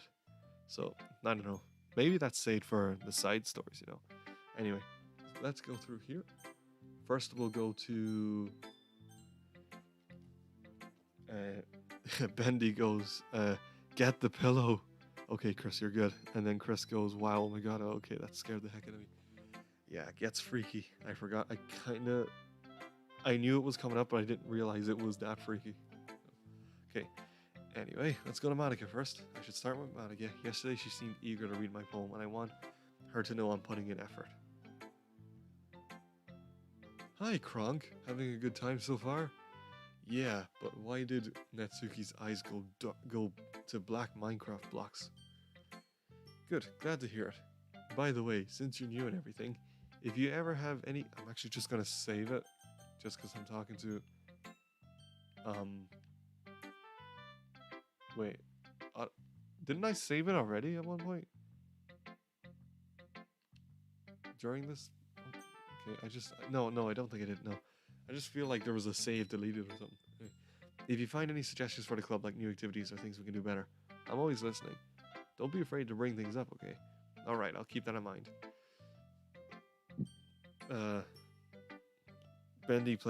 Bendy says, CGrayzer, I have a problem. What's the problem? Well, of course, I'll be afraid to bring things up. I'm much better off just going. I'm much better off going with the flow until I'm more settled in. Anyway, want to share your poem with me? It's kind of embarrassing, but I guess I have to. Yeah, don't worry, Kronk. We're all a little embarrassed today, you know, but it's that sort of barrier we'll all learn to get past soon. Yeah, that's true. I hand Monica my poem. I like it, Kronk. Really? It's a lot cuter than I expected. Bendy goes, my grandmother got me an imposter plush and I don't know how to feel about it. You know what you do with an imposter plush, right? You get a shrine, okay? You build a shrine and you place that imposter plush right at the top. And there you go. There's nothing wrong with Among Us and nothing wrong with the imposters and all that. It was just you know, it was the same situation as Five Nights at Freddy's. They got popular, the kids destroyed it, the fan base became weird, and now it's like if you mention, it's like back when Among Us got popular, if you said stuff like, "Oh, acting sus," or "Oh, there's an imposter Among Us," you were the coolest person. Like you were just the coolest person going saying that. Whereas nowadays, if you say that, you're the kind of person everyone would ask you to shut the hell up. You know? Like, oh, acting a bit sus, and then I get a smack across the face from some guy going, just stop. No, you know? Like Five Nights at Freddy's, you know? Although that series seems to be kind of moving away. I mean, the fan base is still the fan base, but it's not as bad as I remember it now. Same with Minecraft. That's definitely gone way up, way better. Yeah, Bendy goes, what? Don't deny my idea is good, Bendy. Come on. But when you said you have a problem, you know, I thought there was like something terrible going on. Bendy goes, a shrine. Yes, please build a shrine. Oh, jeez. No. It kind of makes me think of something Natsuki would write. And she's a good writer, too. So take that as a compliment. If you say so. Yep. If you're interested in Natsuki, then always keep a snack on you. She'll cling to you like a puppy. There it is. Natsuki's dad doesn't give her lunch money or leave her any food in the house, so she's in a fussy mood pretty often. That's fucking terrible. Ugh. But sometimes she just loses all of her strength and shuts down, like earlier. This is just a guess, but I think she's so small because her malnutrition is interfering with her adolescence growth. But hey, some guys are into petite girls too, you know. What? Sorry, just trying to look at the bright side. Anyway, do you want to read my poem now? Don't worry, I'm not very good. You sound pretty confident for someone who claims to not be very good. Well, that's because I have to sound confident. That doesn't mean I always feel that way, you know? I see. Well, let's read it then.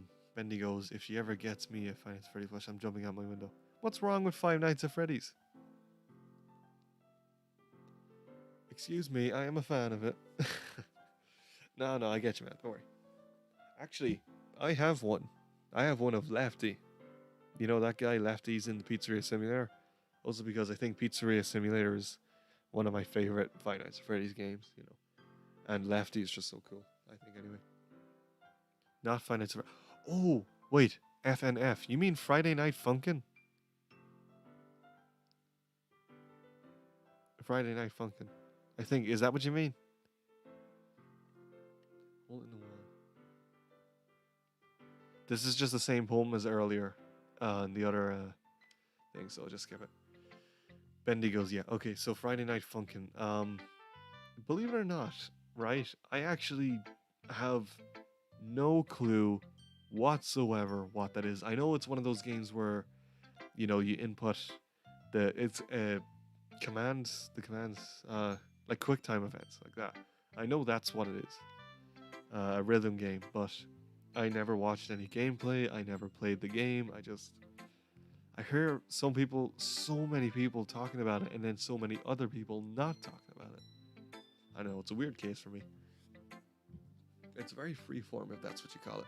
Sorry, I'm not really the right person to ask for feedback. That's okay. Yeah, that kind of style has gotten pretty popular nowadays. As a lot of poems have been putting emphasis on the timing between words and lines. When performed out loud, it can be really powerful. What was the inspiration behind this one? Well, I'm not sure of how to put it, but I guess you could say, oh, Epiphany. Oh wait, I can skip these. Skip. Okay, I got a little worried there when it paused. Okay, because that was text we've already seen. So let's go to Yuri. Ooh. Yuri stares at the poem. A minute passes, more than enough time for her to finish reading. Oh, sorry, I forgot to start speaking. Oh, sorry, I forgot to talk. It's fine.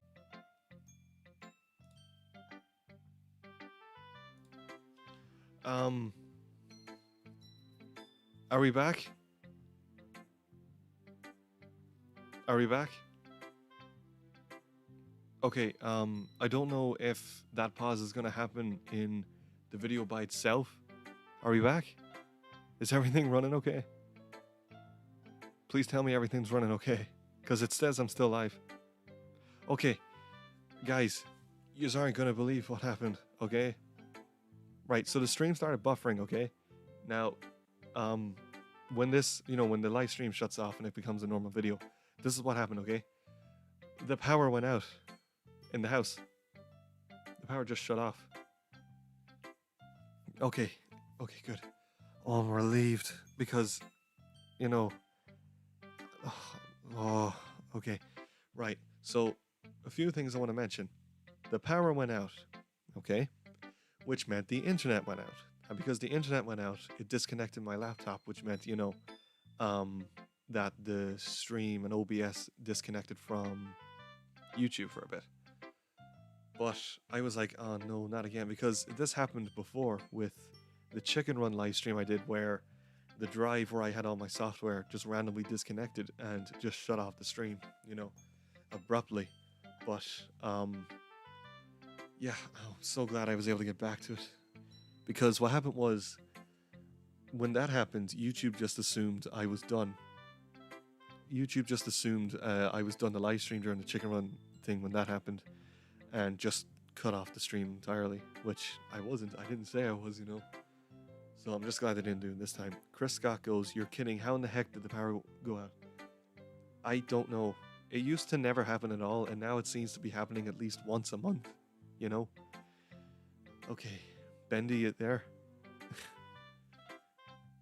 Because you're going like hello testing. No, there's no storm, Bendy. No, you see, it just happens at random. Like the power, it doesn't happen often, but within the last 2 to 3 years, it's happening more than it ever has. I don't know, maybe we did have a really bad storm around this whole area once, and maybe that did some permanent damage. I don't know. But when the power goes out, there's like a little box, fuse box, switch box thing, whatever, in the back. Oh my god, the switch has gone to sleep. In the back that we flick, and everything goes back on. Oh, Chris, I don't even think creepy is the right word. I'm here playing this game, right? This game here, Doki Doki Literature Club, and the power goes out, the lights and everything. First thing I did was panic, and I was like, oh my god, wait, where's my phone? And I turned the torch on. Ugh, I'm just so glad I wasn't the only one in the house awake, because that would have meant I would have had to go down into the kitchen in the complete dark with only the phone torch as my light, go into the room and, flip that switch after playing this kind of game. Okay, as soon as this day is over, I'm going straight to bed. I ain't risking anything. If the power goes out again, I want to make sure I'm in bed. Anyway, so that's what happened. So let's keep going. Oh, right, I was not expecting that. The lights, see, the lights were the first thing to shut off, and then shortly after that, the TV went off. The laptop was still on, but okay, everything's okay now. Right, sorry, let's go. This is your first. Oh, that's right. Yuri's not gonna like our poems because I'm writing them for Natsuki now. So she's not gonna like them that much. This is your first time writing a poem, right? Yeah. Why do you ask? I'm just making sure. I guess that it might be after reading through it. So it's bad. No, did I just raise my voice? Oh, I'm so sorry. Yuri buries her face in her hands. I couldn't help but notice that it's been several minutes and we really haven't gotten anywhere. Just standing around like, right, so what did you think of it? It might take Yuri a while to get used to new people. It's fine, I really didn't notice. What were you saying? Right, it's just that there are specific writing habits that are usually typical of new writers. And having been through that myself, I kind of learned to pick up on them. I think the most noticeable thing I recognize in new writers is that they try to make their style very deliberate. In other words, they tend to pick a writing style separate from the topic matter, and they form fit the two together. The end result is that both the style and the expressiveness are weakened. Once Yuri finds her train of thought, it's as if her demeanor totally changes. Her stammering is completely gone and she sounds like an expert. Of course, that's not something you can be blamed for. There are so many different skills and techniques that can go into writing even a simple poem. Not just finding them and building them, but getting them to work together is probably the most challenging part. It might take you some time, but it all comes with practice and learning, example, and trying new things. I also hope that everyone else in the club gives you valuable feedback. Natsuki can be a little biased though. Biased? How? Well, never mind. I shouldn't be talking about people like that. Sorry. It's fine. I'm not sure if Yuri is apologizing to herself, to me, or to Natsuki. Do you mind if I read your poem now? Please do. I'd love to share my thought process behind it. Yuri smiles dreamily as if that's a rare opportunity for her. Which itself is kind of funny. After all, isn't this supposed to be a literature club? Wait. Guys. I'm just after thinking of something. Wait, Bendy goes, something creepy happened in my end too when the stream disappeared. The construction site across the street lost power. Okay, this game is messing with me. I'm gonna get this day over with and I'm going straight to bed. I'm not messing around with this game much longer. But, you know that YouTuber I mentioned that I watched, Dashi? I'm sure some of you guys watch him. When he was playing Doki Doki, the first episode, the power went out for him as well, and it cut off his stream. So there you go. I don't know, this game is freaky. This is the same poem as the other time. So, but yeah, I don't know. I'm not messing with this game much longer. I've already been playing it for almost 3.5 hours. What? Oh, I can skip this. Look at her face go like, it's nothing really. Well, it makes me happy that you think that. Just remember that it won't be long before you pick up these things too. Yeah, maybe you're right. I guess I'll have to keep trying. I'm counting on you. Bendy goes, wait a sec, I'll be right back. Yeah, no problem. Okay, let's go to Natsuki. That's the one we wrote the poem for this time. Question mark. Okay, well, let's start with the things I don't like. First of all, fuck you, Natsuki. You can't say anything bad about this. Vice President goes, nice title. Yuri is the best character in Doki Doki. I know. Yet, if you go onto that website that sells the merch called For Fans by Fans, she's the least sold of all of them. Which is weird. Poor Yuri. Oh well. Natsuki rereads my poem. Never mind, I don't feel like giving you my opinion. Then what's the point of sharing it? What's the point of sharing in the first place? I wrote this when I could have had better things to do. In fact, remember how I said I wanted to read your poems? That's what I have in mind when writing this.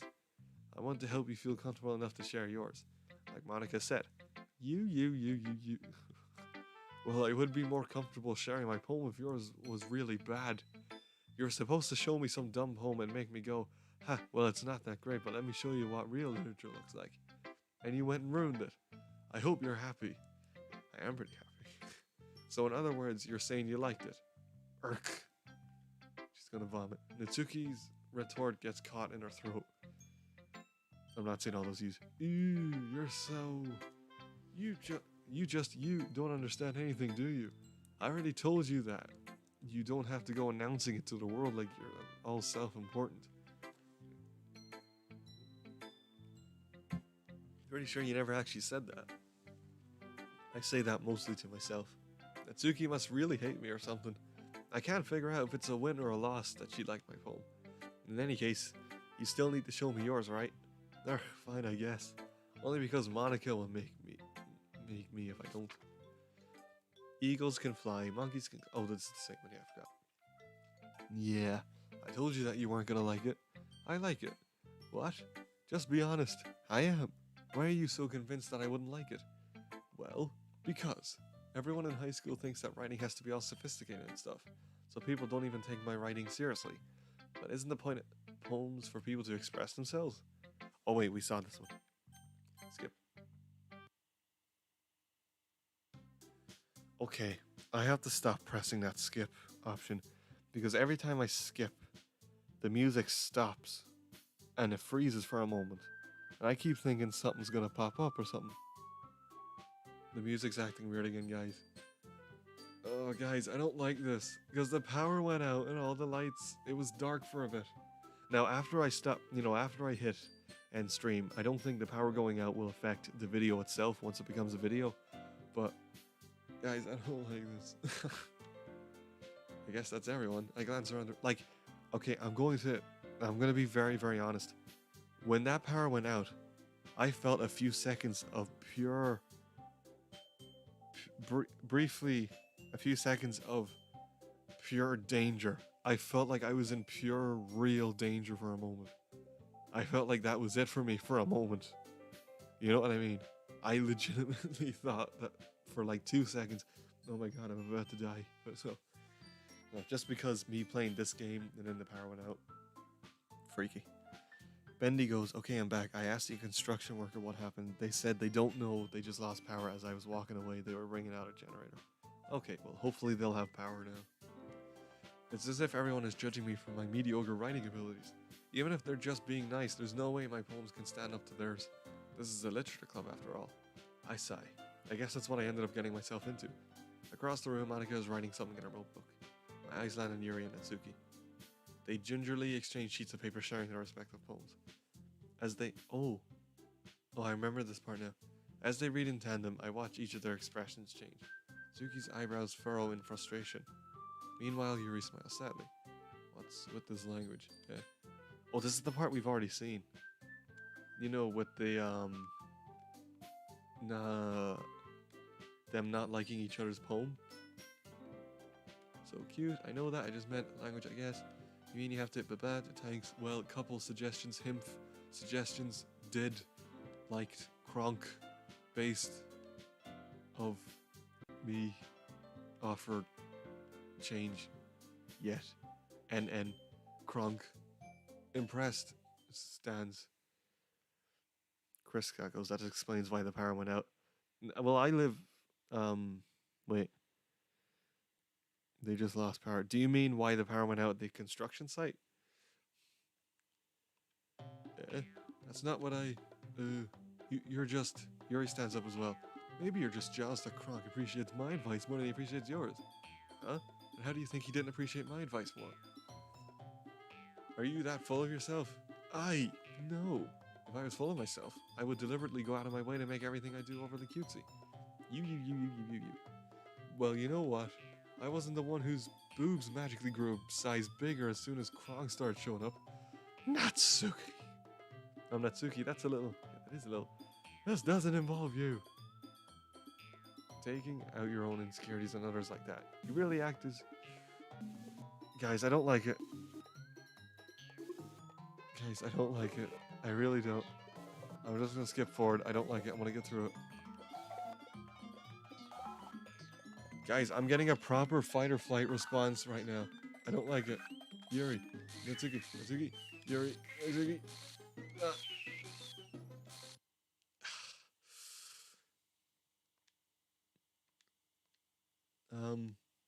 Hey Kronk, why don't we step outside for a little bit? You see, this is the moment in the game where Sayori is supposed to intervene, or she's the correct choice to intervene and basically make it all better. But she's not here, you know? Okay. Yeah, exactly, Bendy. That's what I just said, yeah. Oh, I got some proper fight or flight, feelings from that. Same with when the lights went off, here, when the power went out. Sorry about that. They really shouldn't have tried to get you involved. It's probably better for us to stay out of this. We'll go back inside once they're done yelling. Haha, some president I am, right? I can't even confront my own club members properly. I just wish I was able to be a little more assertive sometimes. But I never have it in me to put my foot down against others. You understand, right? Anyway, she says that a lot. If this makes you want to spend less time with the others, then that's fine. I'd be happy to spend time with you instead. Suddenly, Natsuki runs out of the classroom. She's very upset about something. She quickly runs away. Oh dear. Well, it looks like they're done. I didn't mean it. I didn't mean it. I didn't mean it. You see, look, Yuri is rocking back and forth in her desk and her palms in her forehead. Yuri, I didn't mean it. That's a properly worried looking expression. Flip. I don't think she's made that face in any other point in the game. Does she? But, yeah, I want to know what she said. Cause, look, she goes like, I didn't mean it. I have no idea what Yuri might have said to Natsuki. Or did. Oh, or did. It might have something to do with, Natsuki's dad. Maybe. Kronk, please don't hate me, please. I'm not like this. There's something wrong with me today. It's fine, Yuri. We know you didn't mean it. Besides, I'm sure Natsuki will forget all about it by tomorrow. Completely. Dots. Anyway, the meeting is over, so you can go home now if you want. Yuri looks at me like she wants to say something, but she keeps glancing at Monica. You can go first, Monica. Bendy says I was about to chuck my imposter plush at the laptop. Imposter, save me. I'm the president, so I should be the last one out. I'll wait for you to be done. Dots. Dots. Well, I'm the vice president, so please let me take that responsibility today. It kind of sounds like you don't want me to be around for something, Yuri. It's not that. It's not that. I didn't get much of a chance to discuss my book with Kronk. It would just be embarrassing with you listening. Ugh. I guess I don't really have a choice, do I? I'm sorry for causing trouble. I really appreciate your... I don't like it. Oh. Okay. Let's go save. Because that's the end of that day, right? Let's go exit. Okay. Let's see what pictures I got. I would have pictures of Natsuki. I think now, wouldn't I? The Natsuki route, would I? Oh wait, I don't. Do I? Oh, okay, I don't. I guess you have to do them during the first half of the game. Do you? That's kind of weird. Ah, well, okay.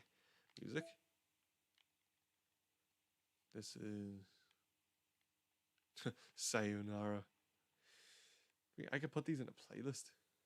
Okay, no. Right. Anyways. Bendy goes, well, that just happened. Yeah, that did just kind of happen. Right. It is 22:12 right now for me. It's pitch black, which means when the lights went out, the only light that was illuminating my room was the laptop. And I'm rather freaked by that, especially with playing a game like this. If I was playing any other game, I would have been fine. But this game, no. I'm not afraid to admit, this game freaks me out. And, which is what it's supposed to do. So, the companies behind this, Team Salvato and everyone else, well done, So, when will I play this again? Probably not. Actually, let me get some music playing. Just what I usually do. Let's go this way. I'll go to that playlist. I have a playlist called Game Music to Chill With or something like that. There it is. Shuffle. What music is playing first? Chicken Run. Oh. Why not? Can you guys hear that? Let me know if you can. Okay, anyways. So, yeah. I definitely am going to play this again at some point, of course, because I'm going to finish it, And this will be the first game I kind of finish by playing episodically, and it'll be fun. And after that, I do plan to play that Nightmare Before Christmas game, maybe. I want to play through all that. But, and then, right. The next poll I'm going to do. Okay, so I'm actually only in work 4 days next week, which means I'll have a chance to at least do 2 live streams. One of them is definitely going to be this game. I just gotta pray the power doesn't go out, you know, on me next time I do, because that, sorry, just with the way this game is, that proper messed me up for a moment. I was like, no. But anyways, I need to have like a spare torch with me at all times. I usually do anyways. Wherever I'm sitting at a desk or anywhere, I always have a torch next to me just in case the power ever so happens to go out. Bendy goes, I should rename the stream to me and 2 viewers nearly shit ourselves. Nearly? Yeah, I know I did anyways, you know. But, yeah, okay. So, next week, I'm playing this, and I'm gonna, actually, yeah, I might make the poll soon. I don't know if this poll will definitely 100% affect next week's game, but the next poll I want to do is all Looney Tunes games. And I'm sure you guys know why. Because I explained it earlier, I saw Space Jam, and I loved it. I know there's a lot of negative reviews and all that, and I can understand why. It's far, far from a perfect movie. But when you just think of all the characters, and then you think of the wackiness of Looney Tunes and all that, it's a good watch. It really is. And I want to watch it again. I really do want to see it again. I need to think of an excuse though. See, there's a friend of mine from work that I'm asking if she's free, and then we all could go see it maybe. And that could be my excuse to go see it again. Or I could bring my sister or something, you know. So I'll bring Nat, of course, as well, because I'm sure she'd like to see it again, you know. But yeah, I loved it. So I have a few Looney Tunes games. I have I have Back in Action on PS2, but I just bought that recently, and I'm planning on buying the PS1 game Bugs Bunny Lost in Time and Space Jam, because I didn't actually realize Space Jam had a PlayStation 1 game until just there recently. So if I can get these games, you know. And then there's also another one I heard of, Looney Tunes Acme Arsenal. So, you know, I'll think about it anyway. I'll gather the games and I'll be like, right, which of these will I play? And then I'll put them in the poll. You know, and we'll see anyway. Bendy goes, forget a torch. I keep my crossbow next to my bed. Yeah, you put a torch, but... no. Crossbow. Need a gun and a baseball bat and armor. Yeah, the dark scares me. I don't know. Sometimes it does, sometimes it doesn't, but I think the reason why the dark scares me is that I'm so heavily reliant on being able to see that being able to just hear everything wouldn't be enough for me. I'd have to be able to see. If I can't see, I may as well just, whatever it is in the dark that's going to kill me, may as well just do it. You know, although that's the thing they say. We are never afraid of being alone in the dark. We're afraid of not being alone in the dark. There you go. It's kind of freaky. Okay, anyways, yeah, I'm going to end the stream here. It's very late. It's 11:45 here. And I have to go to work tomorrow. Although I'm working 12, so, you know, I'll be able to get plenty of sleep. That's why I chose tonight to do the live stream. And next week, I'll be able to do 2, hopefully. So, this and... I don't know. I don't know if the next poll will be Looney Tunes games, but one of them will be. The next one, I'll think about it. I'll just look through all my games and be like, what have I not played that I should? You know. Although people want me to play Naughty Bear, and I kind of want to play Naughty Bear Panic in Paradise, so... yeah, maybe I'll put one of those in it. What's the next music that's gonna play? No, I'm sure a lot of people know this one. Yeah, good old Crash Bandicoot. There's one I should put in the poll. Okay, anyway. Thank you guys for joining me. This was fun again, and scary. You know, I'm scarred now. And experiencing all the horror stuff was so much different than watching it, you know. Experiencing it by playing it was so much different than experiencing it by, you know, watching other people play it. Honestly. So, yeah. I'm gonna go to sleep, work tomorrow, maybe put the poll up tomorrow. We'll see. So thank you guys for joining me. Bendy goes, I have a crossbow, a taser, and a golf club, as well as a revolver. I have all these weapons because America. America. Well, you know what my first line of defense is? I'm Irish. My first line of defense is potatoes. Yeah. We ground them up into spuds, we say. Jab anyone with them. Ah. Come near me and my big handful of potatoes. Big sack of potatoes. That's it. Oh, and Guinness. I hurl Guinness glasses at anyone. Any intruders. Okay, yeah. So I'm gonna go now. I'm gonna go to bed. Bendy says, oh, you wanted me to remind you to check. Do you copy? I actually did check it. I just need to make sure it will run on my laptop. I need to download it and see. Because I tried streaming Minecraft and that didn't really work. So I had to stream it on the PS4, so we'll see. I'll look into it, you know. Okay, so I'm gonna go now. I'm gonna go to bed. I'll see you guys sometime next week with whatever game I choose. We'll see, you know. And with Doki Doki. We'll be back here soon. Oh, just like pray to God, hope the power doesn't go out. Okay. See you guys next week.